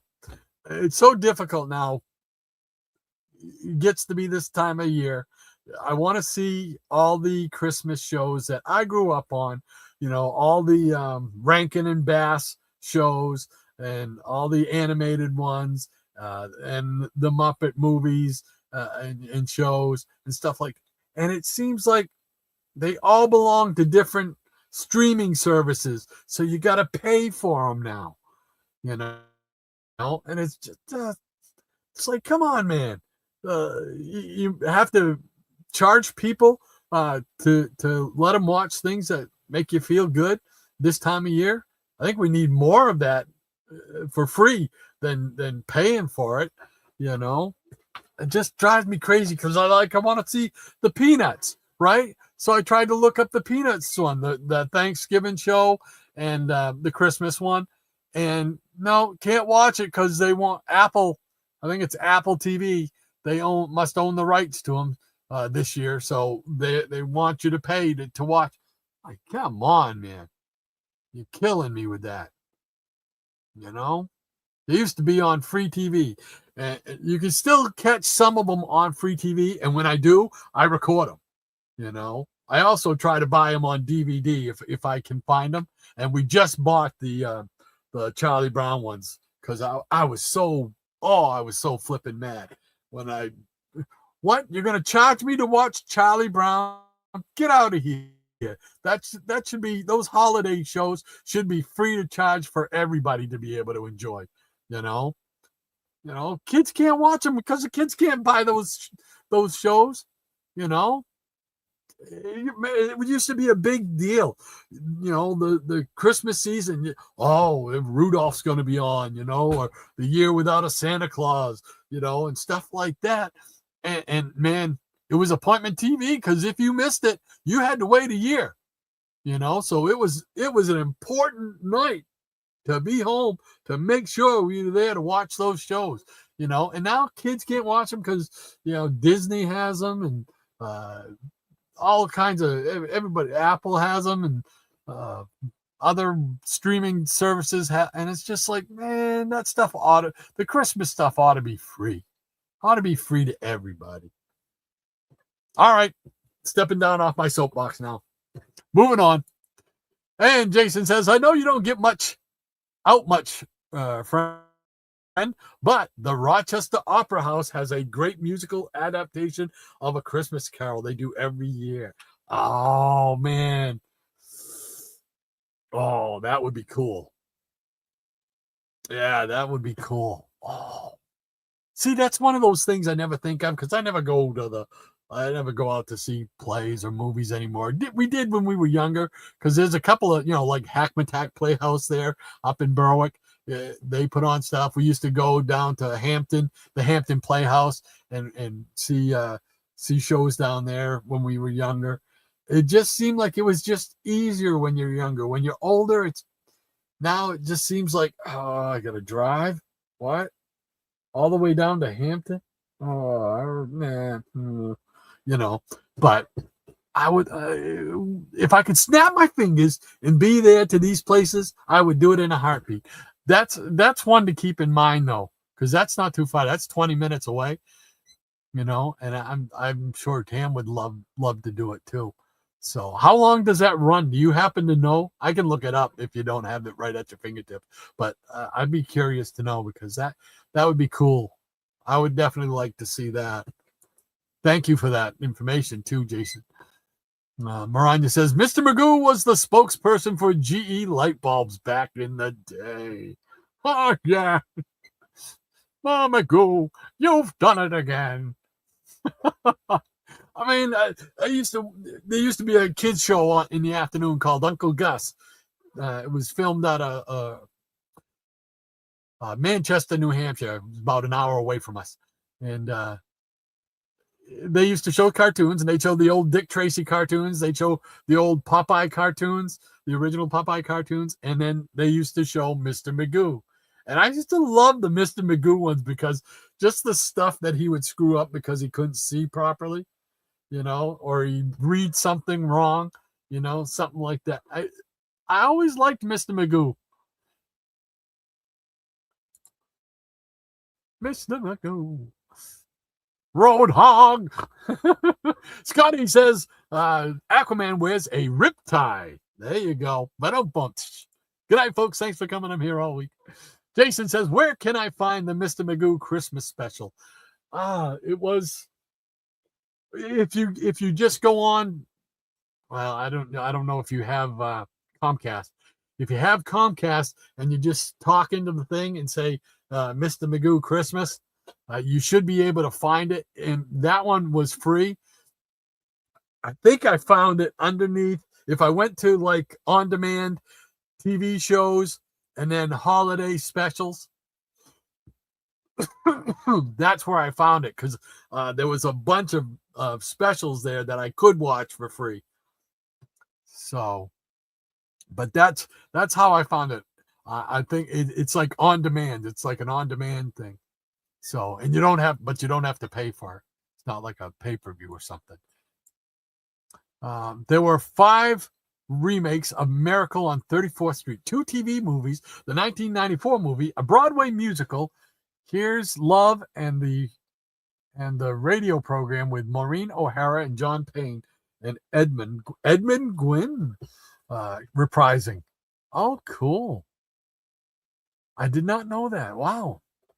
There's been that many remakes. I really shouldn't be surprised because it's been around a while. But all right. Now, are you like me, Maranya, and you just like sentimental? And that original one is just the one that really touches at the heartstrings. The other ones are good. They might even be better than good. But that original one is just one of those ones. It's just like, oh, gotta watch that. Gotta love the classic. Maranya says reprising the movie roles. Right. Yeah. She says, I believe it is on YouTube, Jason. Let me check. Yeah, I'm not sure if it's on YouTube or not, but I saw it on doing on demand through the cable box. Crazy Hungarian Joe, how you doing, man? Driving home from Fargo, North Dakota this morning, listening to the show. -5 degrees. Oh, outside, ice and snow covered roads. Sounds like the beginning of an Erie's Tale book. Yeah. Oh, everyone stay safe and warm this week. Absolutely. You do the same, my friend. Oh my gosh. And -5 degrees. We haven't hit the minus yet, but we're going to get pretty close here the next couple of nights. So, got to get out, bring in some more wood, make sure I can keep the house nice and toasty. So, great to have you with us, Joe. Cool beans. Don't forget to check out the show. They didn't have it last night, but every other Friday, you can see Crazy Hungarian Joe's Friday night live, Friday night show, Friday night comics. So check them out. Triple P, Andrew, he says, I requested Sea Devils because I believe they are some of Nick Cardy's best art. Yes, I got some more right here. Yes. And Comic Max Music. Hey, Bill, how you doing, man? He says, hello, gang. Hello to you, sir. Hope all is going well.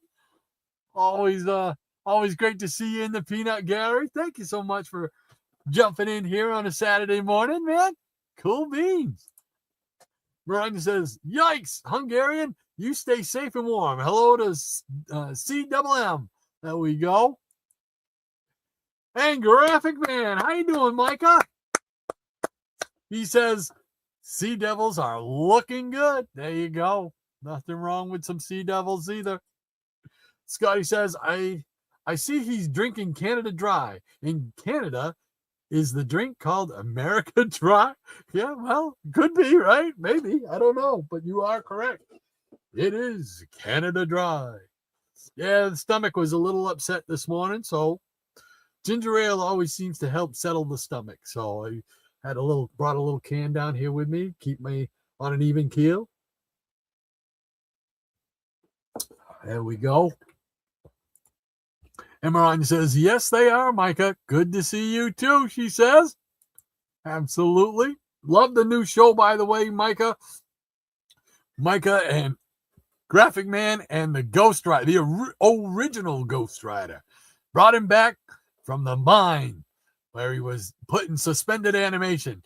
Definitely check out Micah's new couple of shows he's put up recently. So hopefully there'll be a third one coming soon. We'll keep our fingers crossed. Jason says, no, Scotty, just called dry. Maranya says, good question, Scotty. And Bill says, hi to Maranya. And Scotty says, I like Kentucky Fried Chicken. In Kentucky is just called fried chicken. There you go. Makes sense, right? Scotty also says there's water spiders. They walk on the water. Yeah, that's what we used to call them. Water walkers. Water walkers. And Maranya says, Mr. Magoo's Christmas special, Christmas Carol is a buy rent on YouTube. But, and then she lists the link to Internet Archive. Oh, the Internet Archive has a lot of good stuff on it too, man. So cool beans. Thank you very much for doing that, Maranya, researching that. And again, you can also probably find it, like I said, if you have Comcast. If you don't have Comcast, I can't speak to it. But on Comcast, I know I got it through going to on-demand television shows, and then there's different categories, and one of them is classic Hollywood shows, and they're in there. So you got two ways to be able to see it today, and there'll be a test next week, Jason. Jason says, but can Aquaman talk to the water spiders? Good question. That's a good question. We need to know. Scotty says, I talk to water spiders. Dun, dun, dun, dun. Dun, dun, dun, dun.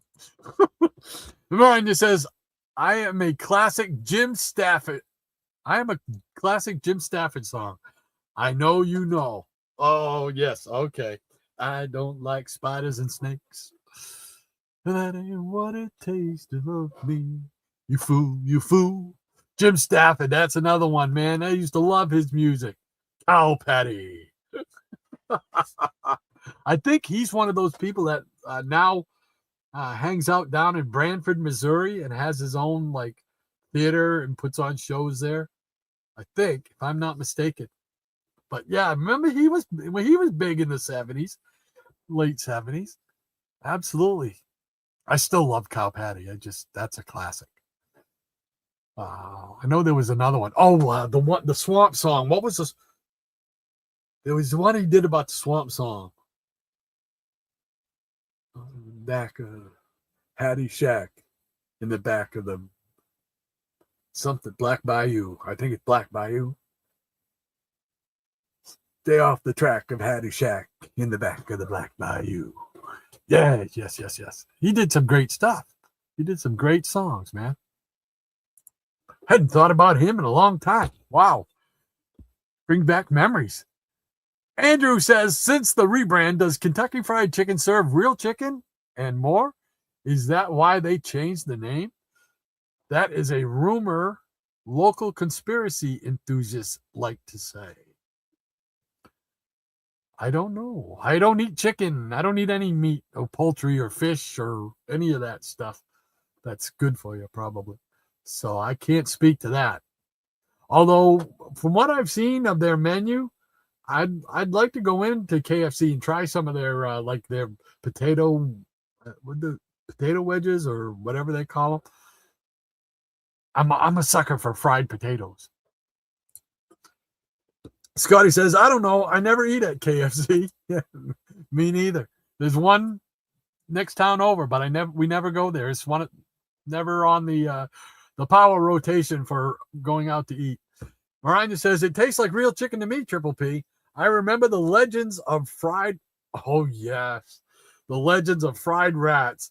There when I was a kid. Yeah, I remember those, but I never encountered that. Yes. Oh, yuck.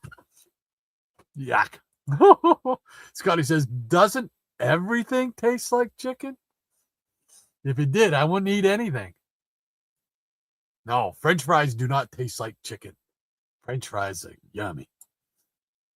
Miranda says, the best part of KFC chicken is the skin, along with their gravy and mashed potatoes.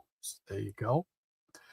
Higgy Pop says, Hubert definitely was the war comics king. Yeah. Yep. Not going to get an argument here. No, sir, Bub. He was the man. And Jason says, still love KFC. Don't have it much. My kids like Roadies, which is a local gas station for chicken tenders. Where is that? Where's that? Where's the Roadies? Because they used to make good potato wedges. Oh, man. Jason, you got to tell me, where is this Roadies located? And do they still make the potato wedges? Because those were awesome, man. They used to make them there in Dover. By the DeMoulins in Dover, there's that strip mall across the way. There used to be a place in there, a gas station just off the end of it, an A-frame gas station. They used to sell the stuff in there. You got to tell me, Jason. I want to know. Miranda says, nope, shark tastes like a very fishy fish. And she also says, fried, I can't even say that. Fried frog legs do taste like fried chicken, though, mostly because of the preparation. Nope, fried lard. Nope, can't do fried. Just imagine the frogs going around on little, trays with wheels, their legs all gone. I can't deal with it. Scotty says, shark tastes especially like chicken to me. Tuna doesn't taste like chicken. Higgy Pop says, I like fried chicken lips. There you go. Scarcer than lips on a chicken. Scotty says, I found the Dollar Tree comics. Can't recall if I shared it here. I think I finally found them on Monday. Cool beans. I didn't know Dollar Tree sold comics. I know they've been appearing in local convenience stores around here. Talked about that back in the summertime. So Jason says, Maranya, my first job was prep and cleaning at a breakfast restaurant called Froggy's. And yes, they served frog legs and eggs for breakfast. Ah! Ah! Absolutely phenomenal breakfast having frog legs. I just, no, what? No. I can't. Maranya says they actually sell chicken feet at the local market here. Other than on Chopped, I'd never seen them before. I've never seen them either. Ooh, I would think those would be extremely tough. Oh, like chewing bones or something. Ouch. Andrew says, you would, Higgy, being part hawk, do you have the DNA of a chicken hawk? I'm a chicken hawk. I see, son. Maranya says, I'd try that, Jason, though I rarely eat eggs at restaurants. Jason says, as an employee, you got free breakfast any shift over 6 hours. After trying frog legs, I got it 3 weeks in a row, and the boss finally cut me off. Uh-oh. That's it. No more frog legs for you, pal. Scotty says, I'd feel bad about all the frogs in wheelchairs if I ate them. Yes. There you go. I was feeling the same way, Scotty. He also says, buffalo wings don't bother me. Those things are dangerous when they fly into your window. There you go. Maranya says, I remember a Garon Wilson, maybe, cartoon about a frog on a board with wheels and no legs at a frog leg restaurant. Yes, I can picture that. And Scotty says, is that Goober and the Ghost Chasers? Yes, that was Goober and the Ghost Chasers. You are correct, sir. Hey, there's the line. So that means it's time for some more comics. Almost noontime. Wow. Where does the 2 hours go? Unbelievable. It seems like we just started the show and it's already 12 o'clock. Come on. Where is time going? All right. I'm going to show some more GI comics and some more Sea Devils.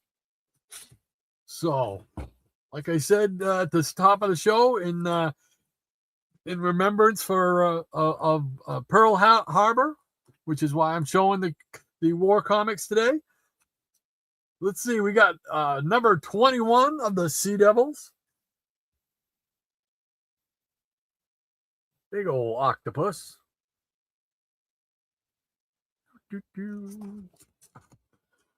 Here's another one of those gray tone ones. Number 22. It almost looks like a painting or a cross between a painting and watercolor or something. Here is number 23.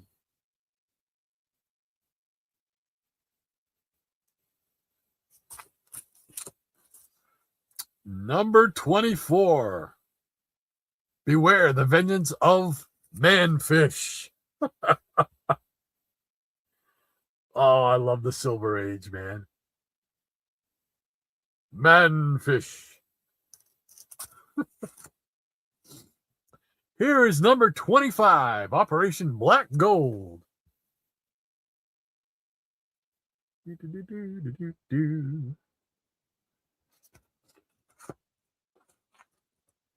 Here is number 26, The Perilous Pranks of the Gamester.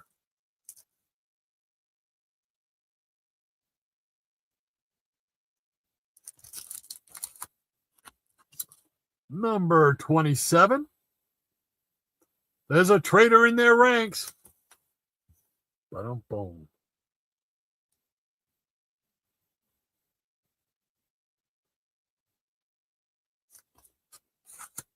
Now we're entering the Go-Go Checks era of Sea Devils. Here is number 28. Look at that. Have you seen anything more beautiful than that? Here is number, what was that one? 28. Why are these all out of order? And where's my 29? Doggone it. Doggone it. 34, 35. Oh. Well, somehow I have some Doom Patrol mixed in with them. Anyway, all right, here is number 30. Monster Gorilla. DC loved their gorillas, man.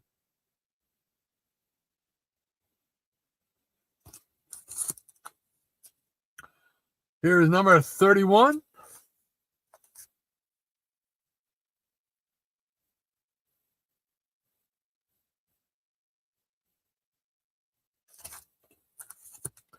More go-go chess goodness with number 32.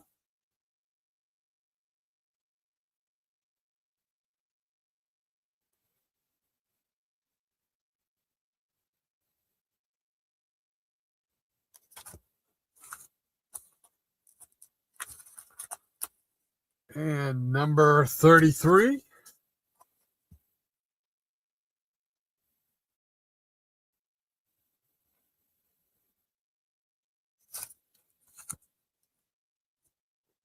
Number 34, the Sea Devils meet the Sea Angels.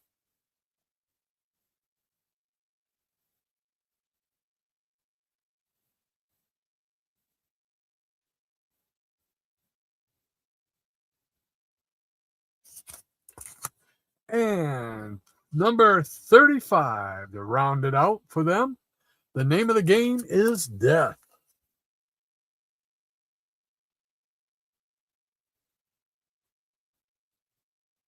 All right, and we'll bring in the last group of GI Combat with number 121. Go-Go Checks. Peeking out at the top there.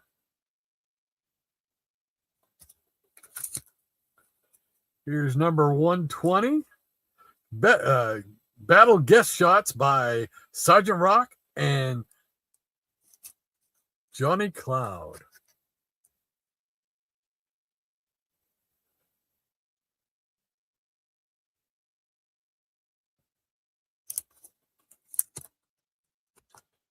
Here is number 119.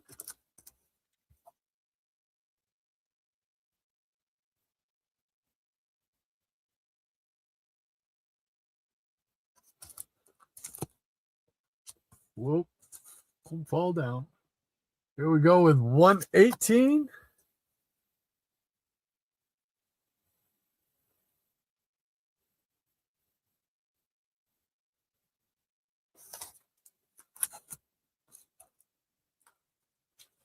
Remember what we going backwards? 117. And that's the end of the Go-Go Checks ones.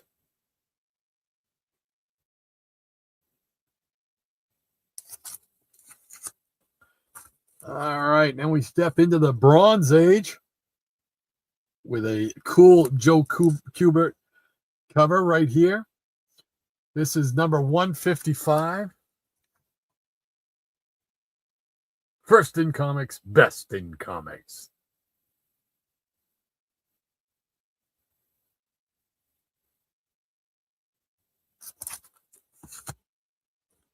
Here is number 180.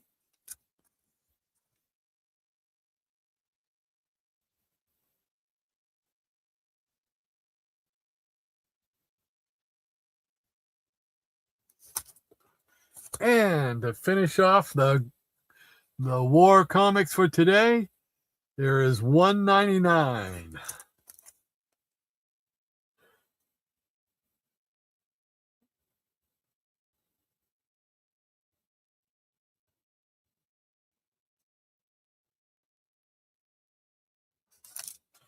All righty, well that does it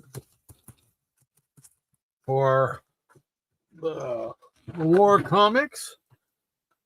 I'll stay right there. So, all right, back to the peanut gallery. Let's see.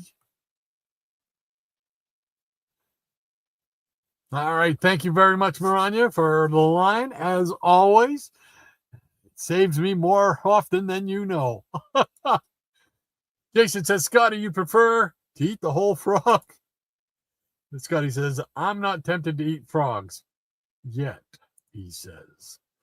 Jason then says, it's going to take a tempting frog, Scotty. It's going to take a tempting frog, Scotty, he says. Scotty says, or starvation.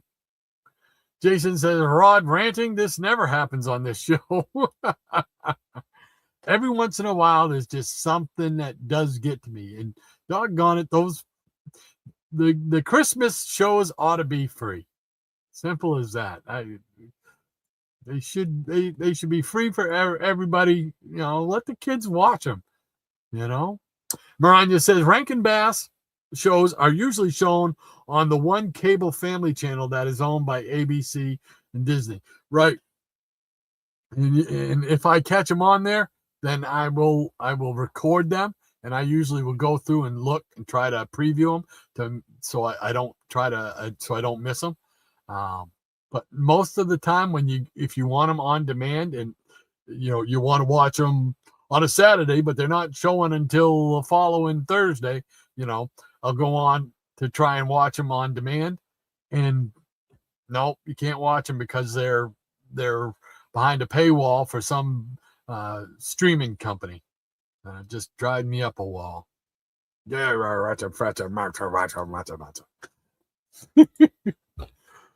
Scotty says, all the shows I want to see, I have on physical media, so I won't have to pay for any streaming. I haven't paid for streaming for several years. The only streaming service that I pay for now is I have Peacock. Simply, I had it for primarily the WWF pay-per-views and stuff, but that's probably going to be going away because they're moving everything off of there to whatever, ESPN2 or ESPN Plus rather. So I won't be doing that. I'm trying to think if there was another one that I had streaming service. I don't think so. I got rid of my Disney Plus when they were screwing up the Marvel shows. I got rid of that. Netflix, I got rid of that because there just wasn't enough on there to hold my interest. So, most of the movies I'd already seen or I have had on DVD. So, and now the WWE has Monday Night Raw on Netflix, but why am I going to pay whatever $15 to $20 a month for one show? No, not going to happen. Not going to happen for me. Diabetic Superman, he says, I really like Peter David's Star Trek books. Now, I never read the Star Trek comics. I never did read those. And you would think, being a Star Trek guy, that I would have, but I did not. I was so superhero centric, especially during the 70s, 60s and the 70s. About mid 80s, I started to branch out and appreciate some of the other genres. Jason says, buy the DVDs of the Christmas specials. Yep. I try to whenever I see them, whenever I come across them. We've got a good library of them now. I own all the Muppet ones and the Garfield one, as well as the Doctor Who Christmas episode. Oh, there you go. Sounds like you got a good collection going. Lead Paint says Rudolph was on primetime last night, network TV. Yes, it was. And I do have Rudolph on DVD. I all those Rankin and Bass ones, they are such a nostalgic part of my childhood. And the songs, I just love the songs. I mean, not just the songs, but the songs alone would be enough for me to enjoy them. But I have them on my Spotify. I went into the Spotify and all the Rankin and Bass specials that had songs, and they had them on there. They're in my Christmas playlist, because I just love them. It's a difficult responsibility when you extract the number one lawmaker me. I just love those songs. They're just so toe tapping and cute, Maranya says that must have been CBS lead paint. They've been airing it for years. Yeah, man. Scotty says, does Disney still own ABC? Maybe they'll play it on their airwave channel. What's their airwave? Oh, the regular channel, I'm sure. Just regular broadcasts. Okay. Maranya says, I believe they still do, Scotty. And Jason says, let's see if Rod rants again. There is actually a Miser Brothers sequel to A Year Without a Santa Claus. And no, I've not seen it. No, I did not. I'm not aware of that. Come on, you got to tell me what it is. I'm Mr. Heat Miser. I'm Mr. Sun. Doo-doo-doo-doo. That's a classic, man. That's a classic. No, I didn't know there was a sequel to that. I want to know. And Andrew says, I love this rant, Ron. Well, I can't help it. That's just the way I feel. The Christmas stuff, man, ought to be free to everybody, to all the families who want to watch it, and the kids who want to watch it, and stuff like that. Why not? Why not, man? Why not? Come on. Have a heart. Maranya says, I've seen it, Jason, and it was interesting in the Oriental sense of the word. Very interesting. But stupid. No. Remember Artie Johnson on Laughing. Very interesting. Stupid. Maranya says, trivia, who was the voice of Mr. Magoo? I know. Anybody else Anybody else over there? How about you in the back? You in the back, That's right. He guest starred. He was one of the 7 castaways. Come on. Do you know now? That's right. Jim Backus. I knew. I'm with you, Maranya. I knew. Jason says, Christmas Carol usually runs for 2 weeks at the Opera House. So I probably won't get a chance to see it this year. They do an afternoon 2:00 showing on Sundays. I'll have to check. Thank you for that information, though, Jason, because that I have to keep that in mind, man, because I would like to go, and I know Dan would like to go. We don't get out that much these days, especially in the wintertime. In the wintertime, we don't get out much.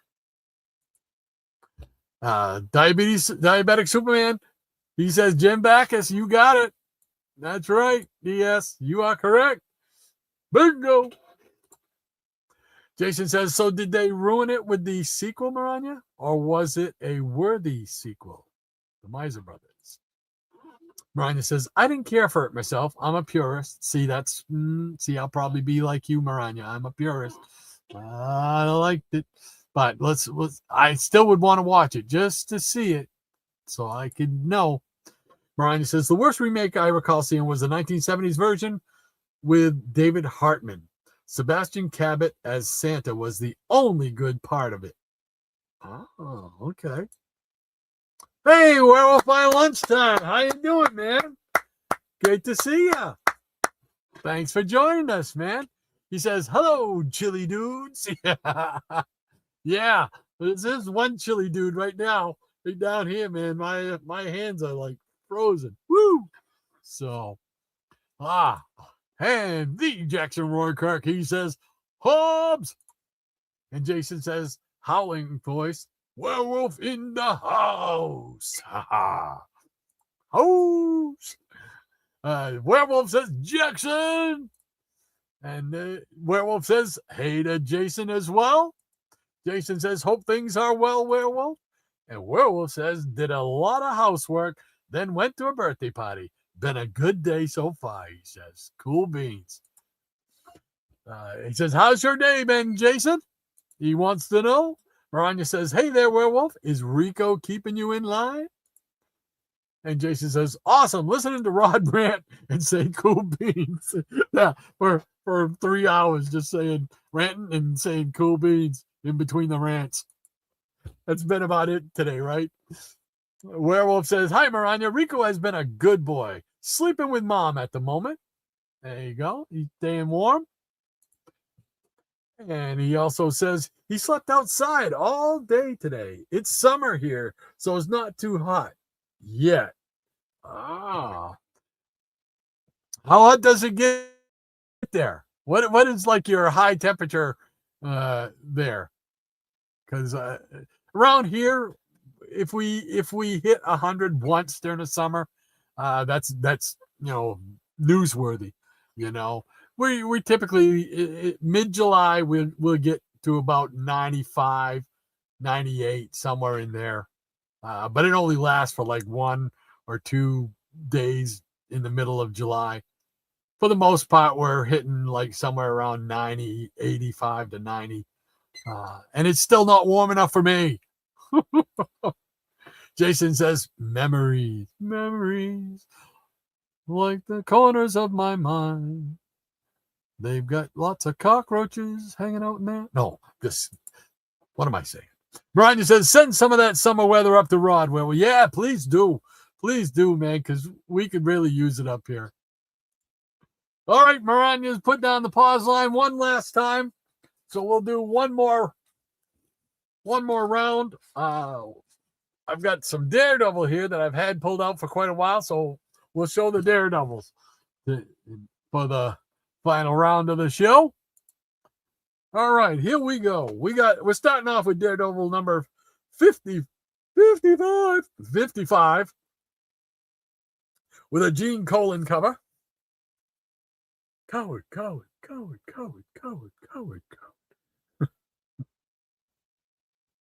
I say he's having some confidence problems.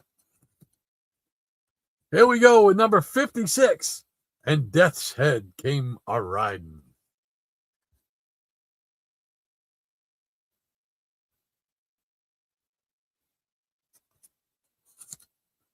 Number 57.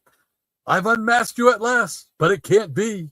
Daredevil is Matt Murdock. Dun, dun, dun. Spoiler. Number 58, the Stunt Master spins out. Whatever happened to the Stunt Master? He used to, bother Daredevil. For a while, he bothered Ghost Rider. The only Ghost Rider. No, can't say the only Ghost Rider, because the original Ghost Rider is cool too. All right, number 59. Taking on the Torpedo. What?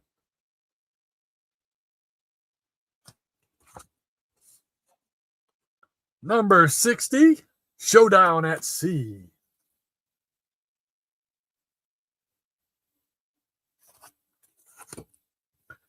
Here's number 61 with a little bit of a rogues gallery here with Mr. Hyde, the Cobra, and the Jester.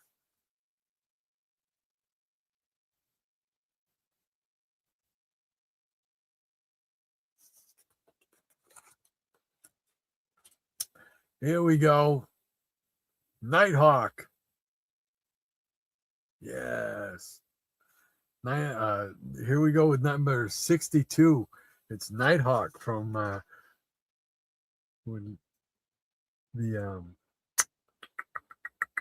don't think this is the same Nighthawk, if I remember, though. I don't think this is the Nighthawk that was part of Squadron Sinister. For some reason, there's something in there in the back of my head that says, no, this was kind of before the Squadron Sinister, maybe. But it's wearing the same costume, but I thought they came from a different planet or a different world or something, and so he was not the same one from that one. I can't remember. Man, my memory. Doggone it. All right, number 63, we got the Gladiator Goes Wild. Those the buzzsaw hands.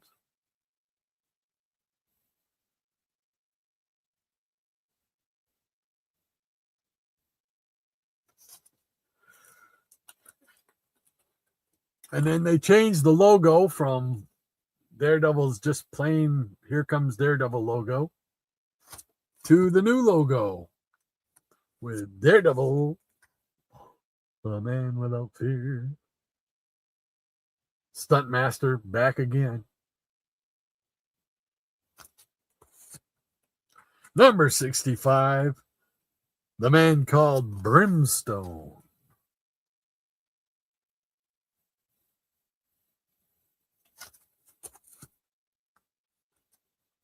Here's number 66. I don't know what the devil he's doing in the little Brea tar pits. Why on earth would you be? And I don't know. I don't know. Come on, Double D. What are you doing?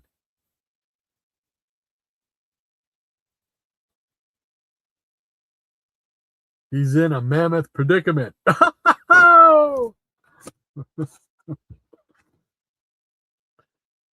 There we go. Number 67, the Stilt Man.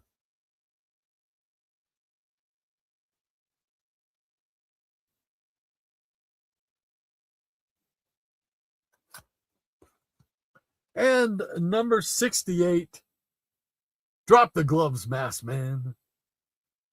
You're not stepping into the ring until you've settled with Craig.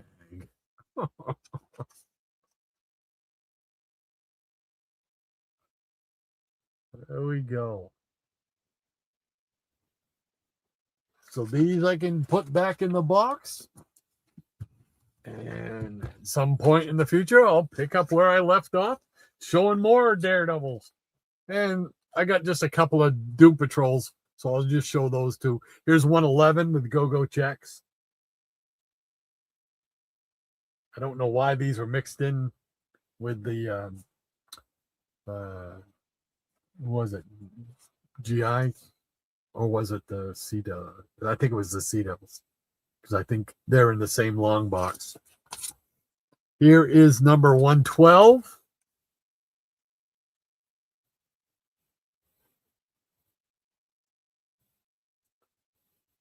It just looks so cool with the Go-Go checks. And number 113.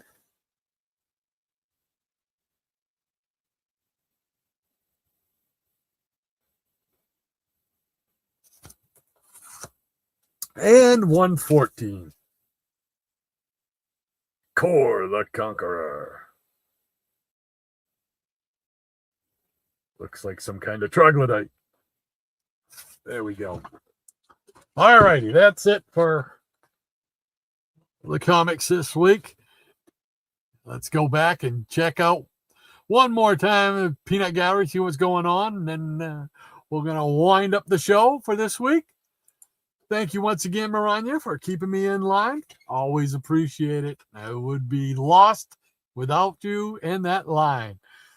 Werewolf says, I will try, Maranya, but the post is expensive. For sending me some warm weather. Well, if I can help out in any way. Jason says, yes, please send us some sun and heat and melt this dang snow. I'm with you. Jason says, right by my house in East Rochester, Rod, and they still do the potato wedges. Oh, man. I got to get over there and get me some potato wedges. Whoa. What's the gas station that it's in?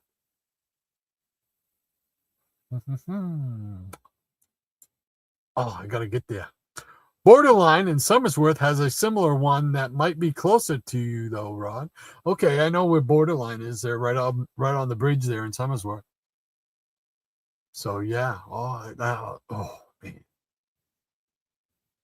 Because there's this place that I go to now. It's over in Newfields. every once in a while we'll get over that way, and when I do, I stop in and get their potato wedges. They're really good, but they're not the same as the roadies used to be. They had that nice crunchy kind of flavor. Oh my gosh. Cool beans. Thank you, Jason, man, because I'll definitely try to find a way to get there. Scotty says frog legs and frog's eggs. That's just wrong. Jason says chicken eggs, Scotty. But yes, frog legs, so good, he says. Jason says that's a bad name for a game. Jason says Rod is doing his old man get off my lawn rant. There you go. That's right. Get off my lawn. Get off my lawn. My Clint Eastwood.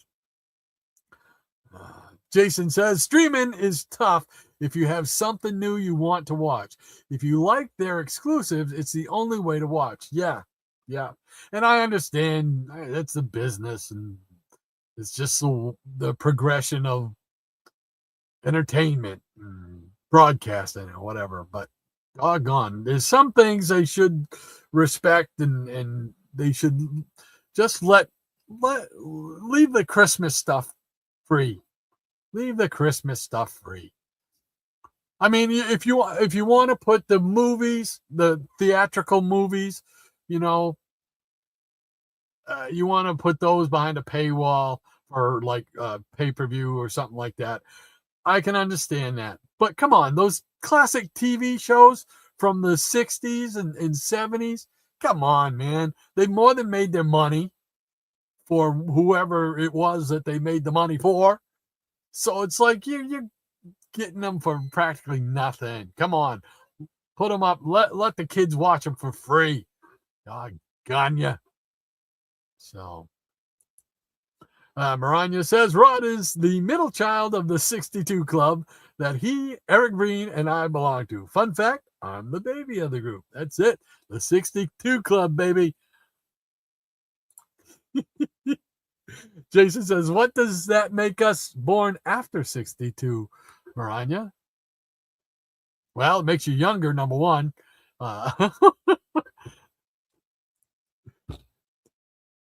DS, he says, my favorite Christmas special is Little Drummer Boy. And I just watched that one too yesterday.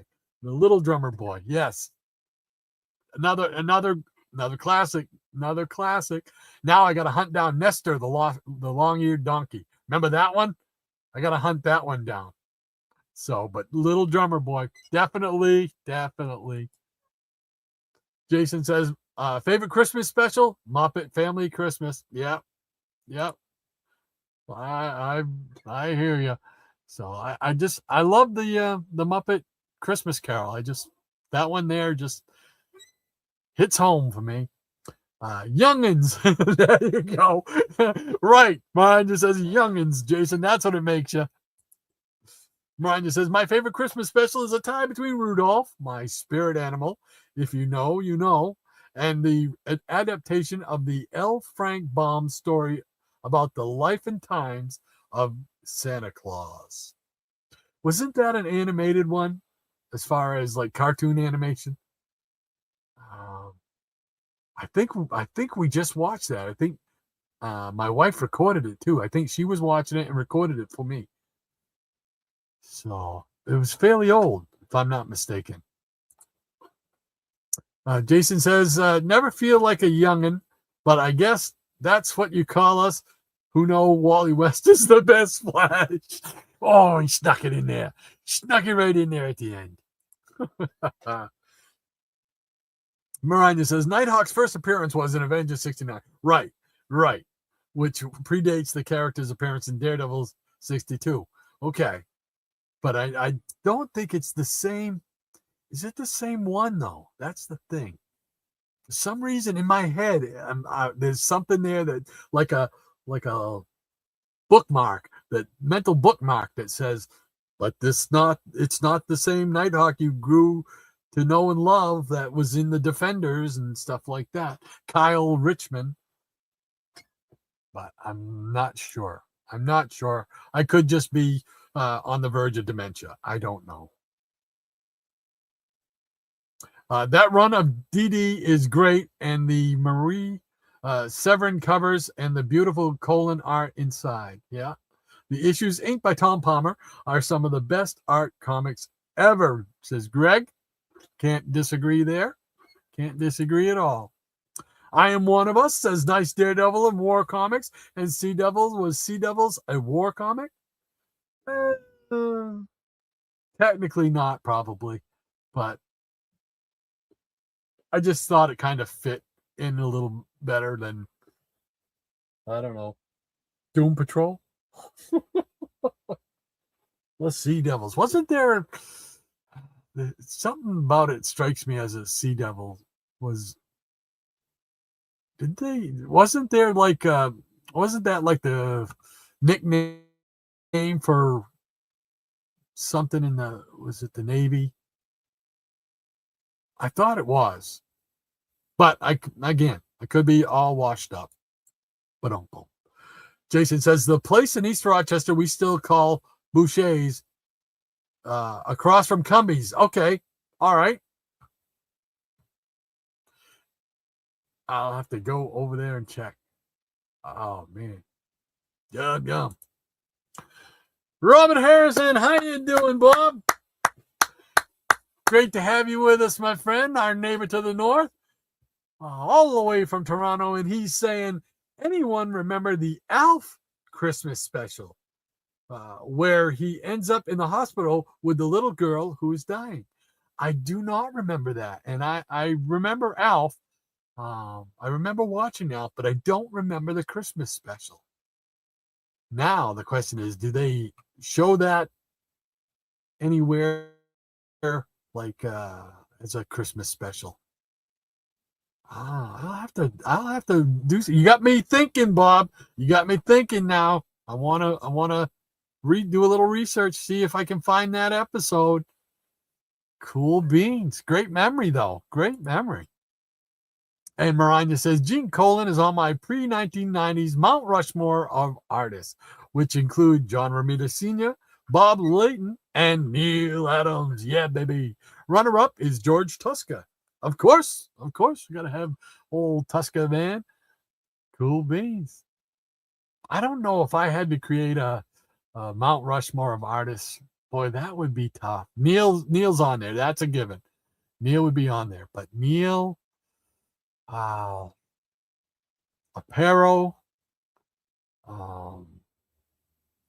John Buscema. Who would be my fourth? Maybe George Perez. Boy, that's a toughie. Wow. Maranya says, I didn't see that one, Robert, but it sounds like a very touching show. Yes, I bet it is. That's why I'd like to see it. I'm just a sap. For all that sappy stuff. Jason says, was it good, Robert? I tried rewatching Alf and couldn't get through 5 episodes. Oh no. No, Alf was good for its time. I enjoyed Alf. I mean, it was like a Muppet, really. So, but and he was just, he was always kind of giving it to the father there. And Maranya says, current artist Mount Rushmore, Ivan Reis, Clay Mann, Gary Frank, and Jason Havok, in my humble and correct opinion. Oh, I don't know. Gary Frank is the only one that I know of in that group, I think. That I know of. Ivan Rice might be something I know. Robert Harrison says, yes, Maranya, it's very sad. Oh, yes. I want to see it now. Maranya says, fun fact, at one point I had a talking Alf stuffed doll. Oh, that's pretty cool. Yeah, well, Alf was big at one point, man. He was huge, blowing up on TV, Monday nights. Wasn't he on Monday nights? Or was it Wednesday nights? QNS says Alf had comics too. Yes, he did. Yes, he did too. I think I actually have an Alf. Was it an annual? want to say it was an annual, but I'm not sure. Robert Harrison says Alf was taken off the air because it was too violent. A few years later, it ended up on Walt Disney. It was taken off because it was too violent. Are you, Josh? Are you pulling my leg? You pulling my leg? Alf was too violent? QNS says, can't believe Alf lasted 50 issues. Yeah, okay. I think it might have been an annual that I have then. I don't know why I had it, but I might have got it in a lot of stuff a lot of comics that I purchased, I think. Jason says, what are we calling current Maranya? What are we calling current Maranya? Because Mark Bagley needs to be on it. Great art, and he never missed the deadline. And Maranya says, likely because of cat fans raising a protest about Alf's diet choices, Robert. Oh, that's right, because he used to like to eat cats. Oh, see, I forgot. I forget things. I forget little details like that. That might be important. You're probably right, Maranya. And Robert Harrison says, I have a stuffed Alf doll and a garbage can. And Jason says, Alf was huge for a few years, everywhere in all sorts of merchandise. Merchandising. 2 cartoons, too, if I recall. I don't remember the cartoons. I do not remember the cartoons.